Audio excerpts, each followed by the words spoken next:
ഹരേ രാമ രാമ രാമ ഹരേ ഹരേ. ഹരേ കൃഷ്ണ മാതാജി.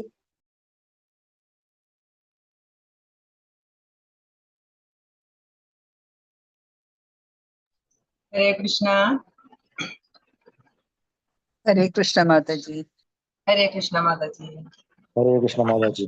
ഹരേ കൃഷ്ണ പ്രഭു. ശ്രീ ശ്രീ രാധാ ഗോവിന്ദ മന്ദിർ നടത്തുന്ന 18 ദിവസത്തെ ഭഗവത്ഗീത ക്ലാസ്സിലേക്ക് എല്ലാവർക്കും സ്വാഗതം.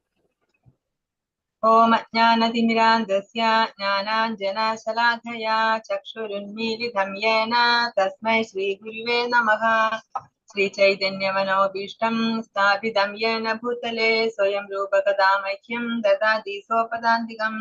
വന്ദേഹം ശ്രീഗുരോ ശ്രീയൂതപദകമലം ശ്രീഗുരുൻ വൈഷ്ണവാംശ്ച ശ്രീരൂപം സാഗ്രജാതം സഗണ രഘുനാഥാന്വിതം തം സജീവം സാദ്വൈതം സാവധൂതം പരിജനസഹിതം കൃഷ്ണ ചൈതന്യദേവം ശ്രീരാധാകൃഷ്ണപാദാൻ സഗണ ലളിതാ ശ്രീ വിശാഖാന്വിതാംശ്ച. ഹേ കൃഷ്ണ കരുണാ സിന്ധോ ദീനബന്ധോ ജഗത്പദേ ഗോപേശ ഗോപികാ കാന്ത രാധാകാന്ത നമോസ്തുതേ. തപ്ത കാഞ്ചന ഗൗരാംഗീ രാധേ വൃന്ദാവനേശ്വരി വൃഷഭാനുസുതേ ദേവി പ്രണമാമി ഹരിപ്രിയേ. വാഞ്ചകൽപതരുഭ്യശ്ച കൃപാ സിന്ധുഭ്യേവ ച പതിതാനാം പാവനേഭ്യോ വൈഷ്ണവേഭ്യോ നമോ നമഃ. നമോ വിഷ്ണുപാദായ കൃഷ്ണപ്രേഷ്ഠായ ഭൂതലേ ശ്രീമതേ ജയപതാക സ്വാമിനിധി നാമിനേ. നമാചാര്യപാദായ നിതായ് കൃപപ്രദായിനേ ഗൗരഗദാദാമതായ നഗരഗ്രാമതാരിണേ. നമോ വിഷ്ണുപാദായ കൃഷ്ണപ്രേഷ്ഠായ ഭൂതലേ ശ്രീമതേ ഭക്തിവേദാന്ത സ്വാമിനിധി നാമിനേ. നമസ്തേ സാരസ്വതേ ദേവേ ഗൗരവാണി പ്രചാരിണേ നിർവിശേഷ ശൂന്യവാദി പാശ്ചാത്യദേശതാരിണേ.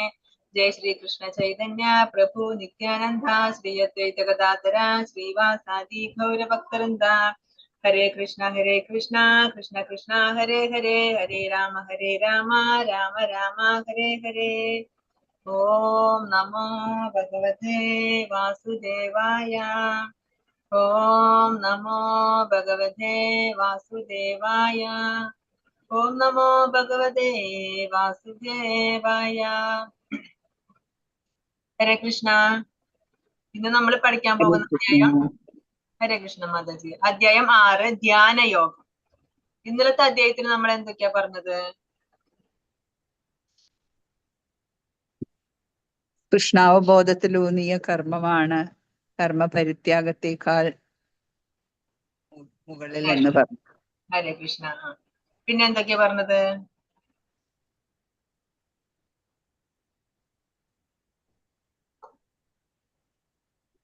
കർമ്മം എങ്ങനെ ചെയ്യണം എന്നാ പറഞ്ഞത്?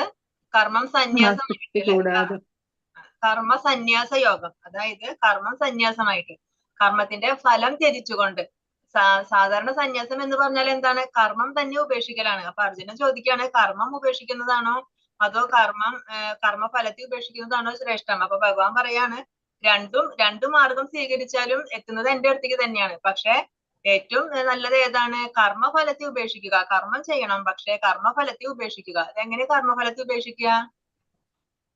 കർമ്മഫലം ഭഗവാന് സമർപ്പിച്ചുകൊണ്ട്, എനിക്ക് എന്ത് ഫലം കിട്ടിയാലും അത് ഞാൻ ഏതായാലും സ്വീകരിക്കാം എന്നുള്ള ആ മനസ്സോട് കൂടി ഭഗവാന് സമർപ്പിച്ചുകൊണ്ട് കർമ്മം ചെയ്യുക.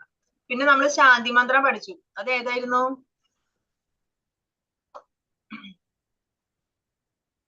ഭോക്താരം യജ്ഞതപസാം സർവലോക മഹേശ്വരം സുഹൃതം സർവഭൂതാനാം ജ്ഞാത്വാ മാം ശാന്തി മൃച്ഛതി. എന്തൊക്കെയാ പറയുന്നത്? ഭോക്താരം യജ്ഞതപസാം, സർവയജ്ഞങ്ങളുടെയും സർവ തപസ്സുകളുടെയും ഭോക്താവ് ആരാണ്? ഭഗവാൻ ശ്രീകൃഷ്ണൻ. പിന്നെ സർവലോക മഹേശ്വരം, സകല ലോകങ്ങളുടെയും ഈശ്വരൻ സൃഷ്ടാവ് ആരാണ്? ഭഗവാൻ ശ്രീകൃഷ്ണൻ. പിന്നെന്താ? സുഹൃതം സർവഭൂതാനാം, സർവ ജീവജാലങ്ങൾക്കും സുഹൃത്തുമാണ് ഭഗവാൻ. അതാണ് ശാന്തി മന്ത്രം എന്ന് പറയുന്നത്. അങ്ങനെ കഴിഞ്ഞ അധ്യായം അവസാനിച്ചു. ഇന്ന് ധ്യാന യോഗത്തെ പറ്റിയിട്ടാണ് നമ്മൾ പറയുന്നത്. നമ്മൾ പഠിച്ചു അല്ലെ? ആദ്യത്തെ 6 അധ്യായത്തില് പറയുന്നത് എന്താണ്? കർമ്മയോഗം, അതുപോലെ ധ്യാനയോഗത്തെ പറ്റി പറയുന്നുണ്ട്. അതായത് ഇപ്പൊ ധ്യാനം ചെയ്യുക, ഈ കലിയുഗത്തില് ധ്യാനം ചെയ്യുക, ആ ധ്യാനത്തിലൂടെ ഭഗവാനെ സാക്ഷാത്കരിക്കുക എന്ന് പറഞ്ഞാൽ ഒട്ടും പ്രാക്ടിക്കൽ അല്ല. അത് നമുക്ക് സാധിക്കില്ല. കാരണം അനേക വർഷങ്ങള് ഭഗവാന് ധ്യാനം ചെയ്യണം. കലിയുഗത്തിലെ ആയുസ് എന്ന് പറയുന്നത് മാക്സിമം 100 വർഷം മാത്രമാണ്.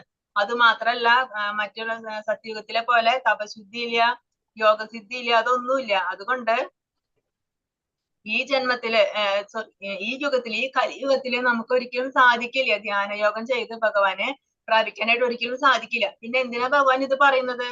ഇതുപോലെ ഈ ധ്യാനയോഗം ശീലിച്ചും എന്നെ പ്രാപിച്ച ഒരുപാട് ആളുകൾ ഉണ്ടായിരുന്നു അർജുന എന്ന് അർജുനനെ മനസ്സിലാക്കി കൊടുക്കാൻ വേണ്ടിയിട്ടാണ് ഭഗവാൻ ഈ ധ്യാന യോഗത്തെ പറ്റി പറയുന്നത്. അപ്പൊ നമുക്ക് നോക്കാം അല്ലെ ധ്യാനയോഗത്തിൽ എന്തൊക്കെയാ പറയുന്നതെന്ന്. ഗീതാമാഹാത്മ്യം. ഭഗവത്ഗീതയുടെ ഒരധ്യായം പാരായണം ചെയ്യുന്ന ഒരു മർത്യന്റെ 32 തരത്തിലുള്ള അപരാധങ്ങളെ ഭഗവാൻ കേശവൻ പൊറുക്കുന്നു.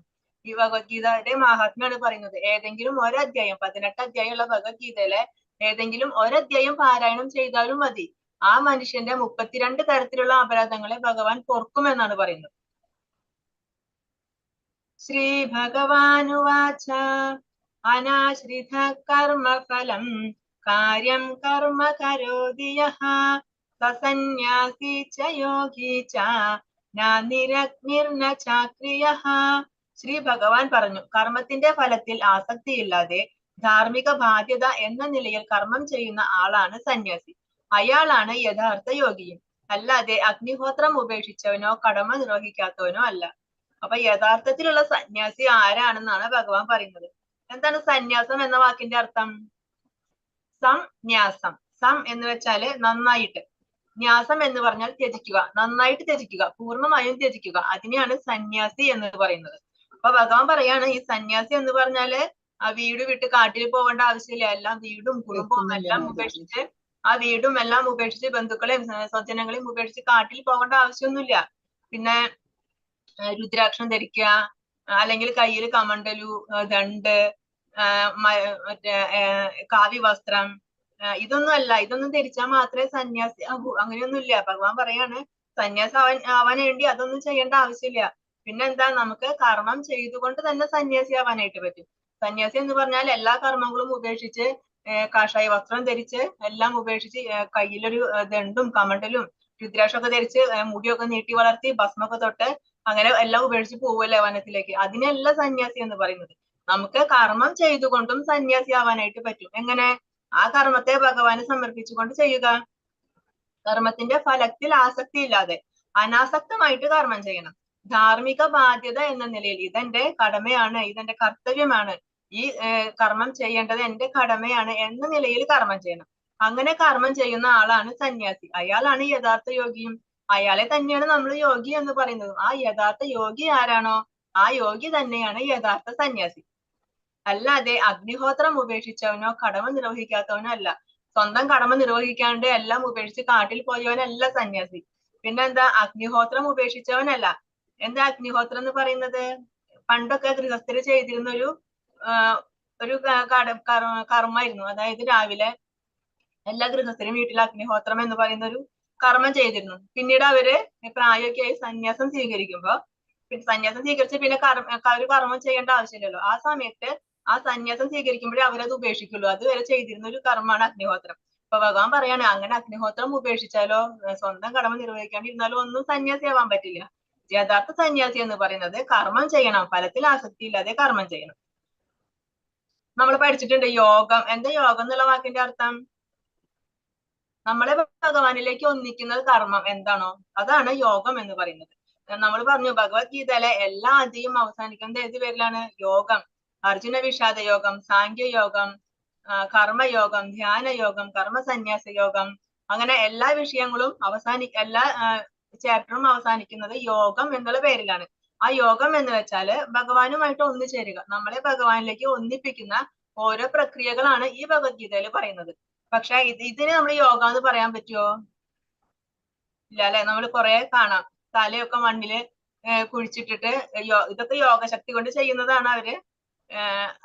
അങ്ങനെ ഇതിനൊന്നും നമുക്ക് യോഗ എന്ന് പറയാൻ പറ്റില്ല. കാരണം ഇതൊക്കെ ഫിസിക്കൽ എക്സസൈസ് എന്ന് പറയാം. നമ്മുടെ ശരീരത്തിന് ഒരുപാട് പീഡനങ്ങൾ കൊടുത്തുകൊണ്ട് ചെയ്യുന്ന ഓരോ എക്സസൈസ് ആണ് ഇതൊക്കെ.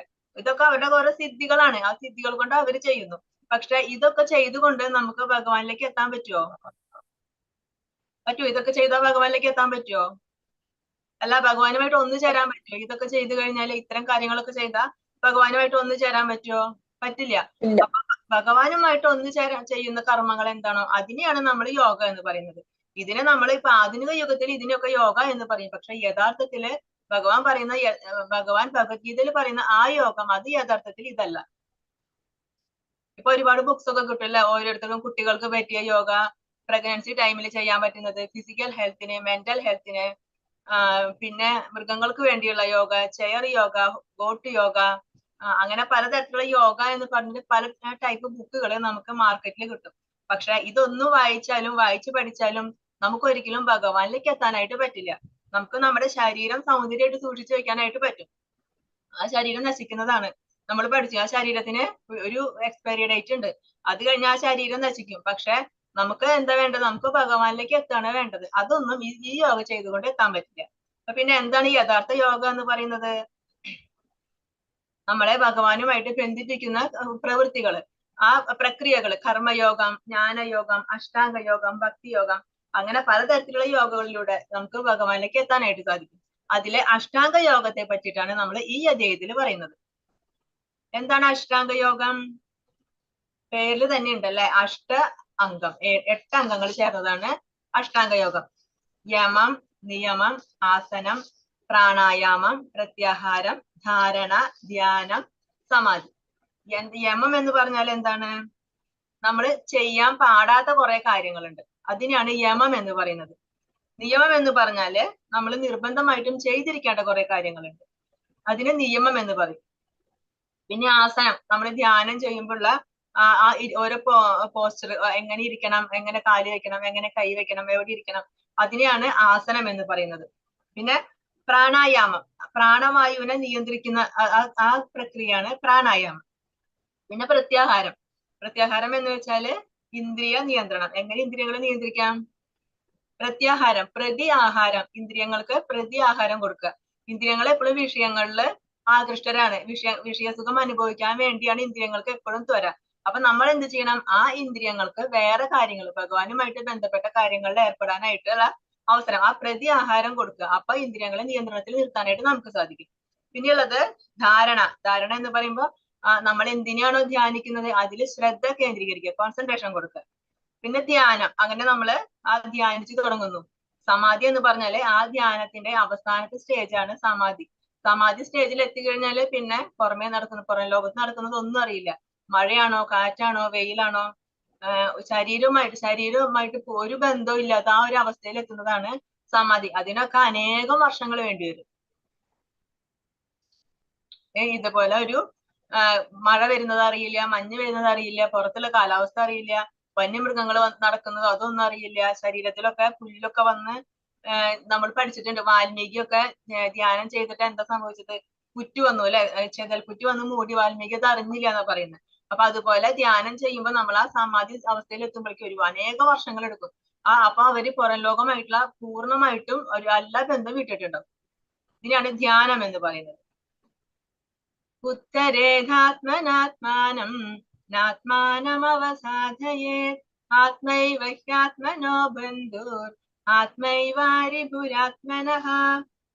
മനുഷ്യൻ മനസ്സിന്റെ സഹായത്തോടെ സ്വയം ഉദ്ധരിക്കണം, അധപതിക്കരുത്. ബദ്ധനായ ആത്മാവിനെ തന്റെ മനസ്സത്രേ ബന്ധു, അത് തന്നെയാണ് ശത്രുവും. അപ്പൊ ബദ്ധനായ ഒരു ജീവാത്മാവിന്, ആ ജീവാത്മാവിന്റെ ബന്ധു ആരാണെന്നാ പറയുന്നത്? ആ ജീവാത്മാവിന്റെ ബന്ധുവും ശത്രുവും ഒരാൾ തന്നെയാണ്. ആരാണ് ആ വ്യക്തി? അത് നമ്മുടെ മനസ്സ്, അല്ലാതെ നമ്മുടെ ചുറ്റുവട്ടിലുള്ളവരോ നമ്മുടെ അയൽക്കാരോ നമ്മുടെ ബന്ധുക്കളോ സ്വജനങ്ങളോ ആരുമല്ല. നമ്മുടെ ജീവാത്മാവിന്റെ ശത്രുവും ബന്ധുവും എന്ന് പറയുന്നത് ആ ജീവാത്മാവിന്റെ മനസ്സ് തന്നെയാണ്. അപ്പൊ നമ്മൾ എന്ത് ചെയ്യണം? ആ മനസ്സിന്റെ സഹായത്തോടെ നമ്മൾ സ്വയം ഉദ്ധരിക്കണം. ആ മനസ്സ് നമ്മളെ അധപതിക്കാനായിട്ട് നമ്മൾ ഇട കൊടുക്കാൻ പാടില്ല. ആ നമ്മുടെ ബന്ധുവായിട്ട് വർത്തിക്കുന്നതും നമ്മുടെ ശത്രുവായിട്ട് വർത്തിക്കുന്നതും അതേ മനസ്സ് തന്നെയാണ്. അപ്പൊ നമ്മൾ ഈ ശ്ലോകത്തിൽ കാണാം, ആത്മാ എന്നുള്ള പദം ഒരുപാട് തവണ റിപ്പീറ്റ് ചെയ്ത് വന്നിട്ടുണ്ട് അല്ലെ. ഈ ഭഗവത്ഗീതയിൽ പല സ്ഥലങ്ങളിലായിട്ട് ഇതുപോലെ ആത്മാ എന്നുള്ള പദം പല ശ്ലോകങ്ങളിലായിട്ട് വരുന്നുണ്ട്. അതിലെ ഓരോ ശ്ലോകത്തിലും ഓരോ അർത്ഥമാണ് പറയുന്നത്. ചില സ്ഥലത്ത് ജീവാത്മാവിനെ പറയുന്നുണ്ടാവും, ചില സ്ഥലത്ത് പരമാത്മാവിനെ ആയിരിക്കാം ആത്മാവ് എന്ന് പറയുന്നത്, ചില സ്ഥലത്ത് ഭഗവാനെയാണ്, ചില സ്ഥലത്ത് ഇന്ദ്രിയങ്ങളെ പറയുന്നുണ്ട് ആത്മശബ്ദത്തില്. ഈ ശ്ലോകത്തിൽ പറയുന്നത് മനസ്സിനെയാണ്. ആത്മാ എന്ന ശബ്ദം കൊണ്ട് ഉദ്ദേശിക്കുന്നത് മനസ്സിനെയാണ് ഈ ശ്ലോകത്തിൽ. അപ്പൊ നമ്മുടെ ബന്ധു ആരാണ്? നമ്മുടെ മനസ്സ് തന്നെയാണ്. ഈ അർജുന, നിന്റെ ബന്ധുവായും നിന്റെ ശത്രുവായിട്ടും പ്രവർത്തിക്കുന്നത് നിന്റെ മനസ്സ് തന്നെയാണ്. അപ്പൊ നീ അതിനെ സൂക്ഷിക്കണം. അല്ലാന്നുണ്ടെങ്കിൽ ചിലപ്പോ അത് നിന്റെ ശത്രുവായിട്ട് മാറും. നീ നന്നായിട്ട് ഉപയോഗിച്ചില്ലെങ്കിൽ ആ മനസ്സ് നിന്റെ ശത്രുവായിട്ട് മാറും. മനസ്സ് വിഷയങ്ങളിലൊക്കെ കുടുങ്ങി പോവുകയാണെങ്കിൽ എന്തായി? ആ മനസ്സ് നിനക്ക് ശത്രുവായി. അതല്ല മറ്റുള്ള വിഷയങ്ങളിൽ നിന്ന് മനസ്സ് നിന്നെ വേർപ്പെടുത്തുകയാണെങ്കിൽ എന്താണ്, അപ്പൊ ആ മനസ്സ് നിനക്ക് ബന്ധുവായിട്ട് മാറും. അപ്പൊ നീ എന്ത് ചെയ്യണമെന്ന് പറയണ, നീ ചിന്തകളെ കൊണ്ട് നിന്റെ മനസ്സിനെ ഉദ്ധരിക്കണം. നിന്റെ മനസ്സിൽ വരുന്നത് താഴ്ന്ന തരം ചിന്തകളാണെന്നുണ്ടെങ്കിൽ അത് നിന്നെ അധപതിപ്പിക്കും, നിന്നെ ഈ അധമ ലോകങ്ങളിലേക്ക് എത്തിക്കും. അപ്പൊ നീ എന്ത് ചെയ്യണം, നിന്റെ മനസ്സിനെ ഉദ്ധരിക്കണം. അങ്ങനെ ഉദ്ധരിക്കുകയാണെങ്കിൽ ആ മനസ്സ് നിന്നെ ഉത്കൃഷ്ട ലോകങ്ങളിലേക്ക് എത്തിക്കും, നിന്നെ ഉയർത്തും. അങ്ങനെ നിന്റെ മനസ്സിന്റെ സഹായത്തോടെ നീ സ്വയം ഉദ്ധരിക്കണം. ആ മനസ്സ് നിന്റെ ബന്ധുവാണ്, നിന്റെ ശത്രുവുമാണ്. അതെങ്ങനെയാണ്, നമ്മൾ അതിനെ എങ്ങനെ ഉപയോഗിക്കുന്ന അനുസരിച്ചിരിക്കും അല്ലെ. ഉദാഹരണം പറയുകയാണെങ്കിൽ അഗ്നി നല്ലതുമാണ് എന്നാൽ നമുക്ക് ദോഷവും ചെയ്യും. നമുക്ക് ഭഗവാനെ ആരതി ചെയ്യാൻ, വിളക്ക് കൊളുത്താനൊക്കെ അഗ്നി വേണം. നമുക്ക് ഫുഡ് ഉണ്ടാക്കാനായിട്ട് അഗ്നി വേണം. പിന്നെ ചവറ് കത്തിക്കാൻ വീട്ടില്, അങ്ങനെ എല്ലാ കാര്യങ്ങൾക്കും നമുക്ക് അഗ്നി വേണം. അപ്പൊ അഗ്നി നമുക്ക് ബന്ധുവായിട്ട് പ്രവർത്തിച്ചു. ഇതേ അഗ്നി തന്നെ വീട് കത്തിക്കുന്നു, വാഹനങ്ങൾ കത്തിക്കുന്നു, മനുഷ്യരെ കത്തിക്കുന്നു. ആ സമയത്ത് എന്താണ്, ആ അഗ്നി, അതേ അഗ്നി തന്നെ നമുക്ക് ശത്രുവായിട്ടും പ്രവർത്തിച്ചു അല്ലെ. അതേപോലെ ഈ മൊബൈല് നമുക്ക് ബന്ധുവായിട്ടും പ്രവർത്തിക്കും, എന്ന് വെച്ചാൽ നമുക്ക് ശത്രുവായിട്ടും വർത്തിക്കും. ഇപ്പൊ നമ്മൾ ഇതേ മൊബൈൽ യൂസ് ചെയ്തിട്ടായിരിക്കും നമ്മളിപ്പോ പല ക്ലാസ്സുകൾ കാണുന്നത്, ഈ സ്പിരിച്വൽ ക്ലാസ്സസ്, ഭഗവത്ഗീത ക്ലാസ്സസ് ഒക്കെ കാണുന്നു. ആ സമയത്ത് അത് നമുക്ക് ബന്ധുവാണ്. എന്ന് വെച്ചാൽ ആ മൊബൈൽ വെച്ചിട്ട് തന്നെ നമ്മൾ ഒരുപാട് ന്യൂസുകൾ കാണാം. ആ മൊബൈൽ വെച്ചിട്ട് പലരും പല കർമ്മങ്ങൾ ചെയ്തിട്ടും പലരും വീട് വിട്ടു പോകുന്നതും മറ്റുള്ള പല അരുതാത്ത ബന്ധങ്ങൾ പെടുന്നതൊക്കെ നമ്മൾ കാണാം. അപ്പൊ ആ സമയത്ത് ആ മൊബൈൽ എന്തായി, അത് നമുക്ക് ശത്രുവായിട്ട് പ്രവർത്തിച്ചു. അപ്പൊ ഏതൊരു വസ്തു ആയാലും അത് ഉപയോഗിക്കുന്നതിനനുസരിച്ചിട്ടാണ് അത് നമ്മുടെ ബന്ധുവാണോ അതോ ശത്രുവാണോ എന്ന് തീരുമാനിക്കുന്നത്. അതുപോലെ തന്നെയാണ് മനസ്സിന്റെ കാര്യം. മനസ്സ് നമ്മുടെ ബന്ധുവാണോ അതോ ശത്രുവാണോ എന്ന് തീരുമാനിക്കുന്നത് നമ്മൾ ആ മനസ്സിനെ എങ്ങനെ ചിന്തിക്കുന്നു, നമ്മുടെ മനസ്സിൽ വരുന്ന ആ ചിന്തകളുടെ അടിസ്ഥാനത്തിലാണ്. അപ്പൊ ഭഗവാൻ പറയാണ് അർജുനന്റെ അടുത്ത്, നീ നിന്റെ മനസ്സിനെ ചിന്തകളിലൂടെ, നല്ല ചിന്തകളിലൂടെ നീ സ്വയം ഉദ്ധരിക്കണം. അതല്ല നിന്റെ മനസ്സിലെ ചീത്ത ചിന്തകൾ വന്നു കഴിഞ്ഞാൽ എന്തായി, നീ അധപതിക്കും, നിന്നെ ആ അധമ ലോകങ്ങളിലേക്ക് എത്തിക്കും. അതുകൊണ്ട് നീ ആ അതേ മനസ്സിന്റെ സഹായത്തോടെ സ്വയം ഉദ്ധരിക്കാനായിട്ട് ശ്രമിക്കണം. മനസ്സ് തന്നെയാണ് നമ്മുടെ ഉറ്റ സുഹൃത്തും അതുപോലെ ഉറ്റ ശത്രുവും. ബന്ധുരാത്മാത്മനസ്തസ്യ യേനാത്മൈവാത്മനാ ജിതഃ അനാത്മനസ്തു ശത്രുത്വേ വർത്തേധാത്മൈവ ശത്രുവത്. മനസ്സിനെ ജയിച്ചവന് മനസ്സ് തന്നെയാണ് ഉറ്റ സുഹൃത്ത്, അതിന് കഴിയാത്തവനാവട്ടെ മനസ്സ് പരമശത്രുവുമായിരിക്കും. അപ്പൊ മനസ്സിനെ ജയിച്ചവനാണെങ്കിൽ മനസ്സ് സുഹൃത്താണ്. അതല്ല മനസ്സിനെ ജയിക്കാൻ കഴിയാത്തവനാണെങ്കിലോ ആ മനസ്സ് തന്നെ പരമശത്രുവായിട്ടും ഭവിക്കും. ചിദാത്മന പ്രശാന്തസ്യ പരമാത്മാ സമാഹിതഃ ശീതോഷ്ണ സുഖ ദുഃഖേഷു തഥാമാനാഭമാനയോഃ. മനസ്സിനെ കീഴടക്കിയവൻ ശാന്തി നേടുകയാൽ പരമാത്മാവിനെ പ്രാപിച്ചു കഴിഞ്ഞു. അങ്ങനെയുള്ള ആൾക്ക് തണുപ്പും ചൂടും സുഖവും ദുഃഖവും മാനവും അപമാനവും എല്ലാം ഒരുപോലെ തന്നെയായിരിക്കും. മനസ്സിനെ നിയന്ത്രിക്കുക.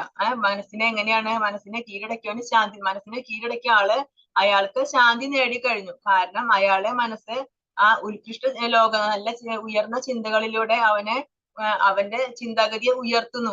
അവന് പിന്നെ ദുഃഖത്തിന്റെ ആവശ്യമില്ല, അവൻ ശാന്തി നേടി, അവൻ പരമാത്മാവിനെ പ്രാപിച്ചു കഴിഞ്ഞു. അങ്ങനെ മനസ്സില് നല്ല ചിന്തകൾ വന്നവനെ എങ്ങനെയാണ്, അവൻ പരമാത്മാവിനെ പ്രാപിച്ചു കഴിഞ്ഞു, അവന്റെ കാര്യത്തിൽ പിന്നെ പേടിക്കാനില്ല. അങ്ങനെയുള്ള ആൾക്ക് ചൂടാവട്ടെ തണുപ്പാവട്ടെ, ലൈഫിൽ സുഖവും ദുഃഖം വരട്ടെ, മാനോ അപമാനോ വരട്ടെ, അതൊന്നും അദ്ദേഹത്തെ ബാധിക്കില്ല. അദ്ദേഹത്തിന് എല്ലാ ദ്വന്ദ്ങ്ങളെല്ലാം ഒരുപോലെ ആയിരിക്കും. സുഖം വന്നാലും ദുഃഖം വന്നാലും അതിനെ ഒരേപോലെ സ്വീകരിക്കാനായിട്ട് അദ്ദേഹത്തിന് കഴിയും. തണുപ്പ് വന്നാലും ചൂട് വന്നാലും ഒരേ അസ്വസ്ഥത ഉണ്ടാവില്ല, അതും ഒരുപോലെ സ്വീകരിക്കാൻ കഴിയും. കാരണം ആള് ശാരീരിക അവബോധത്തിലല്ല. ഈ ചൂടും തണുപ്പൊക്കെ വരുന്നത് ശരീരത്തിനാണ് അല്ലെ, മനസ്സിനല്ല, ആത്മാവിനല്ല. ശരീരത്തിനാണ് ചൂടും തണുപ്പും ഫീൽ ചെയ്യുന്നത്. അങ്ങനെ ശാരീരികമായ അവബോധം വിട്ടുകഴിഞ്ഞ ഒരാളാണെങ്കിൽ ആൾക്ക് തണുപ്പ് വന്നാലെന്ത് ചൂട് വന്നാലെന്ത്, ആൾക്ക് രണ്ടും ഒരുപോലെ ആയിരിക്കും.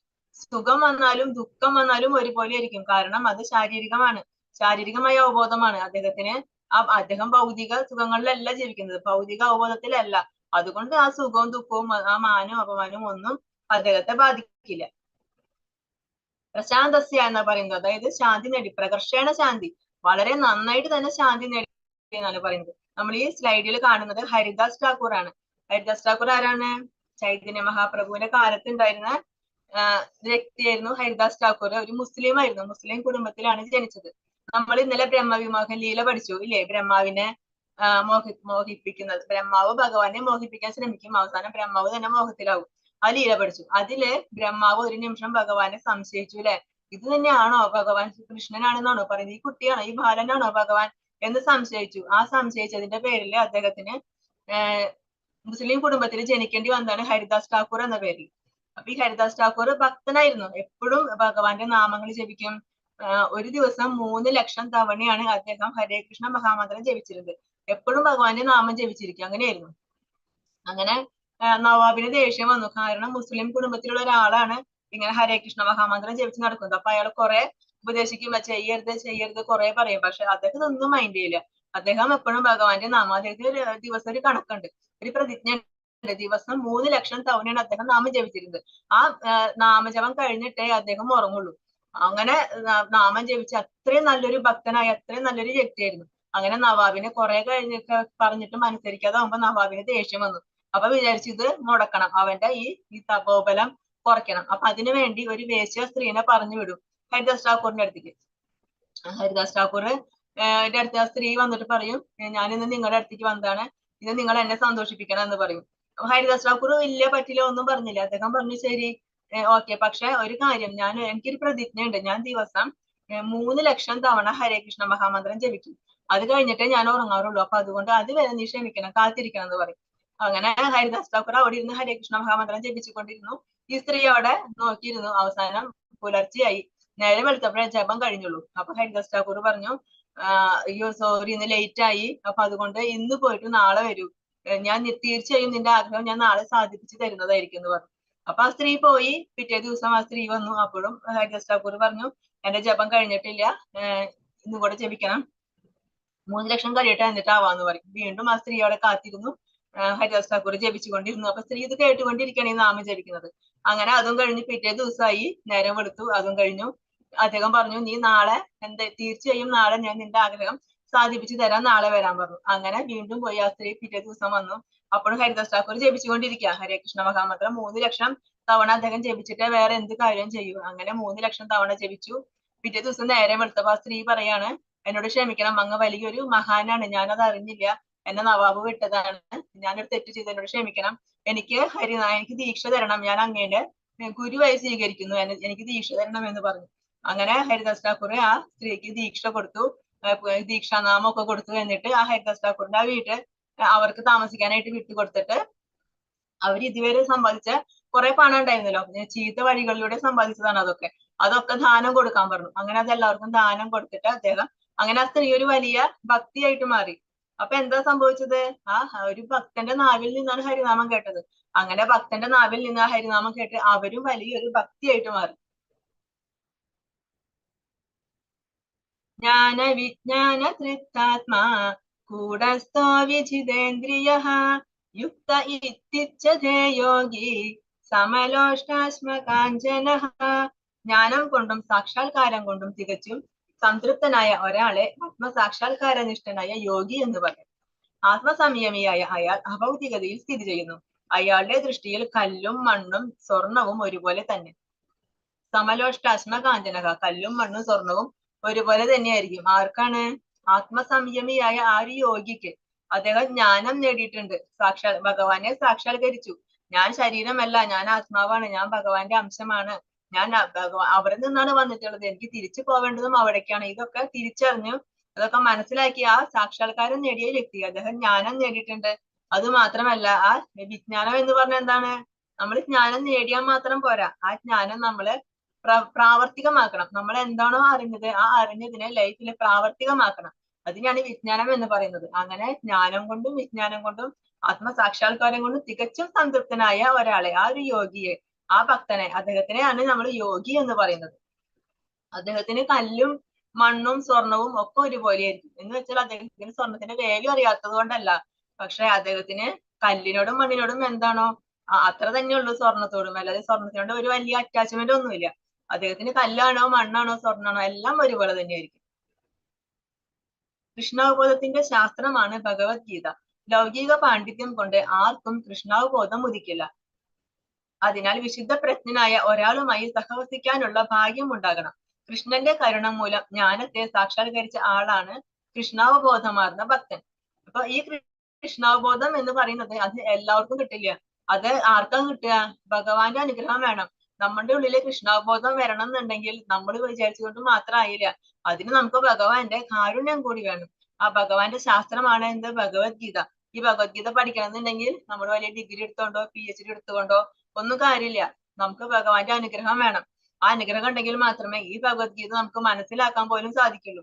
അപ്പൊ അങ്ങനെ ലൗകിക പാണ്ഡിത്യം കൊണ്ട് ഒന്നും ഈ കൃഷ്ണാവബോധം ഉദിക്കില്ല. ലൗകിക പാണ്ഡിത്യം കൊണ്ട് ഒന്നും ആർക്കും ഭഗവത്ഗീതയെ മനസ്സിലാക്കാനായിട്ട് സാധിക്കില്ല. അപ്പൊ അതിനെന്ത് വേണം? വിശുദ്ധ പ്രജ്ഞനായ ഒരാളുമായി സഹവസിക്കാനുള്ള ഭാഗ്യം ഉണ്ടാക്കണം. അതായത് ഒരു ഭക്തൻ, ഒരു പരിശുദ്ധ ഭക്തന്റെ സഹവാസം കൊണ്ട് നമ്മുടെ ഉള്ളിൽ പെട്ടെന്ന് ഭക്തി വർദ്ധിക്കും. നമ്മൾ നേരത്തെ ഒരു കഥ കേട്ടില്ലേ ഹരിദാസ് ഠാക്കൂറിന്റെ? അതേപോലെ ആ ഹരിദാസ് ഠാക്കൂറിന്റെ നാമജപം കേട്ടിട്ടാണ് ആ വേശ്യാസ്ത്രീ വലിയൊരു ഭക്തിയായത്. അതേപോലെ ഒരു പരിശുദ്ധ ഭക്തനുമായിട്ട് സഹവസിക്കുക, സത്സംഗം. ആ സത്സംഗത്തിലൂടെ നമ്മുടെ ഉള്ളിൽ ഭക്തി വർദ്ധിക്കും. ഭഗവാന്റെ കരുണ മൂലം ജ്ഞാനത്തെ സാക്ഷാത്കരിച്ച ആളാണ് കൃഷ്ണാവബോധമാർന്ന ഭക്തി. ആ ഭക്തന് ഭഗവാന്റെ കാരുണ്യം ലഭിച്ചിട്ടുണ്ട്. അപ്പൊ ആ ഭക്തിയിലൂടെ നമുക്ക് പെട്ടെന്ന് ഭക്തിയിൽ ഉയരാനായിട്ട് സാധിക്കും. ശുദ്ധ ഭക്തിപൂർവകമായ സേവനത്താൽ സംതൃപ്തനാണ് അയാൾ. ജ്ഞാന സാക്ഷാത്കാരം ഒരാളെ പൂർണ്ണതയിൽ എത്തിക്കുന്നു. അങ്ങനെ ഭഗവാനെ കുറിച്ചുള്ള ജ്ഞാനം നേടി ഭഗവാനെ സാക്ഷാത്കരിച്ചു കഴിഞ്ഞാൽ പിന്നെ പൂർണ്ണത നേടി. എന്താണ് പൂർണ്ണത മനുഷ്യ ജന്മത്തിന്റെ? നമ്മൾ ഭഗവാനെ പ്രാപിക്കുക, ഭഗവാനിലേക്ക് എത്തുക. അത ശ്രീകൃഷ്ണ നാമാധീന ഭവേത് ഗ്രാഹ്യമിന്ദ്രിയൈ സേവോന്മുഖേഹി ജിഹ്വാദോ സ്വയമേവ പുരത്യത. ഭൗതിക മാലിന്യം പൂണ്ട ഇന്ദ്രിയങ്ങളാൽ ശ്രീകൃഷ്ണന്റെ നാമം, രൂപം, ഗുണം, ലീല എന്നിവകളുടെ സ്വഭാവം ആർക്കും ഗ്രഹിക്കാനായിട്ട് സാധിക്കില്ല. ഭഗവത് സേവനം കൊണ്ട് പരിപൂരിതനാകുമ്പോൾ മാത്രമേ ഒരാൾക്ക് കൃഷ്ണന്റെ അതീന്ദ്രിയ ലീലകളെയും നാമം, രൂപം, ഗുണം ഇത്യാദികളെയും അറിയാൻ കഴിയൂ. അപ്പൊ നമ്മുടെ ഇന്ദ്രിയങ്ങൾ കൊണ്ടൊന്നും നമുക്ക് ഭഗവാനെ മനസ്സിലാക്കാൻ സാധിക്കില്ല.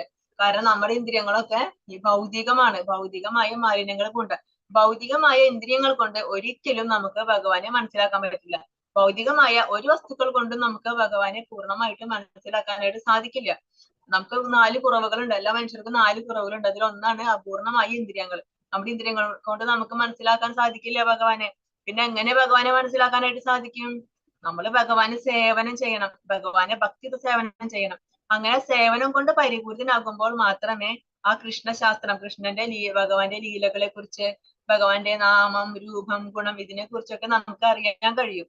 അപ്പൊ അതിന് ഭഗവാന്റെ കാരുണ്യം തന്നെ നമുക്ക് വേണം. ഭഗവാന്റെ സേവനം ചെയ്യുമ്പോൾ അതിൽ ഭഗവാൻ സംതൃപ്തനാവും. അങ്ങനെ സംതൃപ്തനാവുമ്പോൾ നമുക്ക് ഭഗവാന്റെ കാരുണ്യം ലഭിക്കും. ആ കാരുണ്യം കൊണ്ട് മാത്രമേ നമുക്ക് ഭക്തിയിൽ മുന്നേറാൻ സാധിക്കുള്ളൂ, നമുക്ക് ഭഗവാനെ കുറിച്ച് മനസ്സിലാക്കാനും സാധിക്കുള്ളൂ. നാത്യസ്നതസ്തു യോഗോസ്തി ന ചൈകാന്തമനസ്നതഃ ന ചാതി സ്വപ്നശീലസ്യ ജാഗ്രതോ നൈവ ചാർജുന. അർജുന, വളരെ കുറച്ചു മാത്രം ഭക്ഷിക്കുന്നവർക്കും ഏറെ ഭക്ഷിക്കുന്നവർക്കും ഉറക്കമില്ലാത്തവർക്കും വേണ്ടതിലേറെ ഉറങ്ങുന്നവർക്കും യോഗിയാവാൻ കഴിയില്ല. അപ്പൊ ഒരു യോഗി ആവണമെങ്കിൽ എന്ത് വേണം? നമ്മൾ വളരെ കുറച്ചു മാത്രം ഭക്ഷിക്കുന്നവർക്ക് യോഗിയാവാൻ സാധിക്കില്ല. എന്നുവെച്ചാൽ ഒരുപാട് ഭക്ഷിക്കുന്നവർക്കോ അവർക്കും യോഗിയാവാൻ സാധിക്കില്ല. അപ്പൊ ഭക്ഷണത്തിന്റെ കാര്യത്തിൽ ഒരു മിതത്വം വേണം. ആവശ്യത്തിന് മാത്രമേ ഭക്ഷിക്കാൻ പാടുള്ളൂ. കൂടി കഴിഞ്ഞാൽ നമുക്ക് ഉറക്കം വരും, യോഗത്തില് കോൺസെൻട്രേഷൻ കിട്ടില്ല. കുറച്ചു കഴിഞ്ഞാലോ, വളരെ കുറച്ച് കഴിച്ചു കഴിഞ്ഞാലോ അപ്പൊ ക്ഷീണമായിരിക്കും, ശരീരത്തിന് ക്ഷീണം വരും. അപ്പോഴും ആ യോഗ ചെയ്യാനുള്ള ശ്രദ്ധ കിട്ടില്ല. അപ്പൊ അതുകൊണ്ട് ഭക്ഷണം മിതമായിട്ട് കഴിക്കണം. പിന്നെ ഉറക്കമില്ലാത്തവർക്കും വേണ്ടതിലേറെ ഉറങ്ങുന്നവർക്കും യോഗിയാവാൻ കഴിയില്ല. വേണ്ടതിലേറെ ഉറങ്ങിക്കഴിഞ്ഞാൽ എന്തായി? തമോ ഗുണമായി. തമോ ഗുണിക്ക് ഒരിക്കലും യോഗിയാവാൻ കഴിയില്ല. ഇനി തീരെ ഉറക്കമില്ലെങ്കിലോ അപ്പോഴും നമുക്ക് ക്ഷീണം വരും, അപ്പോഴും യോഗിയാവാനായിട്ട് സാധിക്കില്ല. യുക്താഹാര വിഹാരസ്യ യുക്തചേഷ്ടസ്യ കർമ്മസു യുക്തസ്വപ്നാവബോധസ്യ യോഗോ ഭവതി ദുഃഖഃ. ആഹാരം, നിദ്ര, വിഹാരം, പ്രവൃത്തി എന്നിവയിൽ നിയന്ത്രണം പാലിക്കുന്നവന് യോഗ പരിശീലനം കൊണ്ട് സർവ്വ ദുഃഖങ്ങളും അകറ്റാൻ കഴിയും. ആഹാരം, നിദ്ര, വിഹാരം, പ്രവൃത്തി ഇത് എല്ലാത്തിലും നമ്മൾ നിയന്ത്രണം പാലിക്കണം. അങ്ങനെ നിയന്ത്രണം പാലിക്കുന്ന ഒരു വ്യക്തിക്ക് മാത്രമേ യോഗ പരിശീലനത്തിൽ മുന്നേറാനായിട്ട് സാധിക്കുള്ളൂ. അല്ലാന്നുണ്ടെങ്കിൽ അദ്ദേഹത്തിന് പകുതിക്ക് വെച്ചത് നിർത്തേണ്ടി വരും. അപ്പൊ യോഗയിൽ മുന്നേറണമെങ്കിൽ നമ്മൾ ഒരുപാട് കാര്യങ്ങൾ ശ്രദ്ധിക്കണം. ആഹാരം, ഭക്ഷണം മിതമായിട്ട് കഴിക്കണം. അത് കൂടുതലാവാൻ പാടില്ല, കുറയാൻ പാടില്ല. ഉറക്കം, ആവശ്യത്തിന് ഉറക്കം വേണം, എന്നാൽ തീരെ ഉറങ്ങാതിരിക്കാനും പാടില്ല, അധികം ഉറങ്ങാനും പാടില്ല. പിന്നെ വിഹാരം, നമ്മുടെ പ്രവൃത്തികൾ, നമ്മൾ ചെയ്യുന്ന ഓരോ കർമ്മങ്ങൾ, നമ്മൾ എന്തിലൊക്കെ ഏർപ്പെട്ടിരിക്കുന്നു, ഓരോ ദിവസങ്ങളും നമ്മൾ ചെയ്യുന്ന നമ്മൾ ഏതൊക്കെ പ്രവൃത്തികളിൽ ഏർപ്പെട്ടിരിക്കുന്നു അതൊക്കെ നമ്മളെ ബാധിക്കും. അപ്പൊ അതിലൊക്കെ നിയന്ത്രണം പാലിക്കാം. ഇതൊക്കെ നിയന്ത്രണം പാലിച്ചുകൊണ്ട് മാത്രമേ ആ യോഗയിൽ മുന്നേറാനായിട്ട് സാധിക്കുള്ളൂ. ഒക്കെ മതിയായ രീതിയിലൊക്കെ എന്താ പറയുന്നത് യുക്തമായിട്ട് എന്ന് പറഞ്ഞാൽ ആവശ്യാനുസരണം, ആവശ്യത്തിന് വേണം, എന്നാൽ ആവശ്യത്തിൽ കൂടാനും പാടില്ല. അതുപോലെ എല്ലാം മിതമായിട്ട് ചെയ്യണം. അങ്ങനെ യോഗ പരിശീലന പുരോഗതിക്ക് തടസ്സം ഉണ്ടാകാത്ത രീതിയിൽ വേണം നമ്മൾ ഓരോ കാര്യങ്ങൾ ചെയ്തു പോകാനായിട്ട്. ഇന്ദ്രിയങ്ങളെ ഇലക്കി നിർത്തിയാൽ മാത്രമേ നമുക്ക് ആത്മീയ പുരോഗതി ഉണ്ടാവുള്ളൂ. ഇന്ദ്രിയങ്ങളെ നിലക്ക് നിർത്താൻ പറ്റിയില്ലെങ്കിൽ എന്താണ്, ആ ഇന്ദ്രിയങ്ങൾ ഓരോരോ വിഷയങ്ങളുടെ പിന്നാലെ പോകും. ആ വിഷയങ്ങളിൽ പെട്ടുകഴിഞ്ഞാൽ പിന്നെ ആ വിഷയങ്ങളിൽ പെട്ട് അതില് മുഴുകി പിന്നെ അതിനോട് ആസക്തിയായി അങ്ങനെ ആ യോഗയ്ക്കുള്ള ആ ഒരു ശ്രദ്ധ, അതിനുള്ള ആ തപോബലം അദ്ദേഹത്തിന് ഇല്ലാതാവും. അപ്പൊ ഇന്ദ്രിയങ്ങളെ നമ്മൾ നിയന്ത്രിക്കണം. അത് വളരെ പ്രധാനപ്പെട്ടതാണ്. അതുപോലെ നമുക്ക് എങ്ങനെ ഇന്ദ്രിയങ്ങളെ നിയന്ത്രിക്കാം? നമുക്ക് ആ ഇന്ദ്രിയങ്ങൾ കൊണ്ട് ഭഗവാന് സേവനം ചെയ്യിക്കാം. ഭഗവാനുമായിട്ട് ബന്ധപ്പെട്ട കാര്യങ്ങളിൽ ഇന്ദ്രിയങ്ങൾ മുഴുകുമ്പോ ആ ഇന്ദ്രിയങ്ങൾക്ക് പിന്നെ ഭൗതികമായി ഒന്നിലും താല്പര്യം ഉണ്ടായിരിക്കില്ല, അതിനുള്ള സമയം ഉണ്ടായിരിക്കില്ല. പിന്നെ അത് മാത്രല്ല നമുക്ക് പ്രസാദം കഴിക്കാം. അതായത് ഭഗവാന് സമർപ്പിച്ചിട്ട് ഭഗവാന് നിവേദിച്ചിട്ടുള്ള ആ ഭക്ഷണം കഴിക്കാം, പ്രസാദം. ആ പ്രസാദം കഴിച്ചു കഴിഞ്ഞാൽ നമുക്ക് ഇന്ദ്രിയങ്ങളെ നിയന്ത്രിക്കാനായിട്ട് സാധിക്കും. അങ്ങനെ നമുക്ക് ഇന്ദ്രിയങ്ങളൊക്കെ നിയന്ത്രിക്കണം. അങ്ങനെയൊക്കെ ചെയ്തവന് മാത്രമേ യോഗിയാവാൻ പറ്റുള്ളൂ. അല്ലാതെ നമ്മൾ യോഗം നമ്മൾ ധ്യാനിക്കണം എന്നൊന്നുമില്ല. നമുക്ക് യോഗിയാവാനായിട്ട് നമ്മുടെ കർമ്മങ്ങളില്, നമ്മുടെ പ്രവൃത്തികളില്, നമ്മൾ ദൈനംദിന പ്രവൃത്തികളിൽ കൺട്രോൾ ചെയ്തിട്ട് അത് നമ്മൾ എങ്ങനെ ചെയ്യുന്നു, നമ്മൾ എന്തിലൊക്കെ ഏർപ്പെടുന്നു ഓരോ ദിവസവും, അങ്ങനെയൊക്കെ ചെയ്തിട്ട് നമുക്ക് യോഗയിലും നമുക്കൊരു യോഗിയാവാനായിട്ട് സാധിക്കും. യോമ പശ്യതി സർവത്ര സർവം ഛാമയി പശ്യതി തസ്യാഹം ന പ്രണശ്യാമി സചമേന പ്രണശ്യതി. എവിടെയും ഞാൻ കുടികൊള്ളുന്നതായും എല്ലാം എന്നിൽ അടങ്ങുന്നതായും കാണുന്നവന് ഞാൻ ഒരിക്കലും നഷ്ടപ്പെടുകയില്ല, എനിക്ക് അവന് നഷ്ടപ്പെട്ടു പോകില്ല. അപ്പൊ എവിടെയും ഞാൻ കുടികൊള്ളുന്നതായും, ഭഗവാൻ എവിടെയുള്ളത് എന്ന് ചോദിച്ചു കഴിഞ്ഞാൽ ഭഗവാൻ എവിടെയാണ് ഇല്ലാത്തത്? ഭഗവാൻ എല്ലായിടത്തും ഉണ്ട്. തൂണിലും തുരുമ്പിലും സർവ ഈ സകല ബ്രഹ്മാണ്ടങ്ങളിലും ഭഗവാനുണ്ട്. അതെല്ലാം സൃഷ്ടിച്ചത് ആരാണ്? ഭഗവാനാണ്. അപ്പൊ ഭഗവാൻ എല്ലായിടും നിറഞ്ഞു നിൽക്കാണ്. ഭഗവാൻ ഇല്ലാത്തൊരു സ്ഥലം ഇല്ല. അതുപോലെ എല്ലാം എന്നിൽ അടങ്ങുന്നതായും, ഭഗവാനും എല്ലായിടത്തും ഉണ്ട്, അതുപോലെ എല്ലാം ഭഗവാനിലും ഉണ്ട്. അങ്ങനെ മനസ്സിലാക്കുന്ന ആൾക്ക്, അങ്ങനെ കാണുന്നവന് ഞാൻ ഒരിക്കലും നഷ്ടപ്പെടില്ല, അവന് ഞാൻ ഒരിക്കലും നഷ്ടപ്പെടില്ല, അവൻ എപ്പോഴും ഞാൻ ഉണ്ടായിരിക്കും എന്നാണ് ഭഗവാൻ പറയുന്നത്. കൃഷ്ണാവബോധം ഉദിച്ച ഒരു വ്യക്തി ഭഗവാനെ എവിടെയും ദർശിക്കുന്നു, എല്ലാം കൃഷ്ണനിൽ അധിവസിക്കുന്നു എന്ന് കാണുന്നു. അങ്ങനെയുള്ള ഒരു വ്യക്തി ഭൗതിക പ്രകൃതിയുടെ ആവിഷ്കാരങ്ങളെ എല്ലാം കൃഷ്ണശക്തിയുടേതാണെന്ന് മനസ്സിലാക്കുന്നു.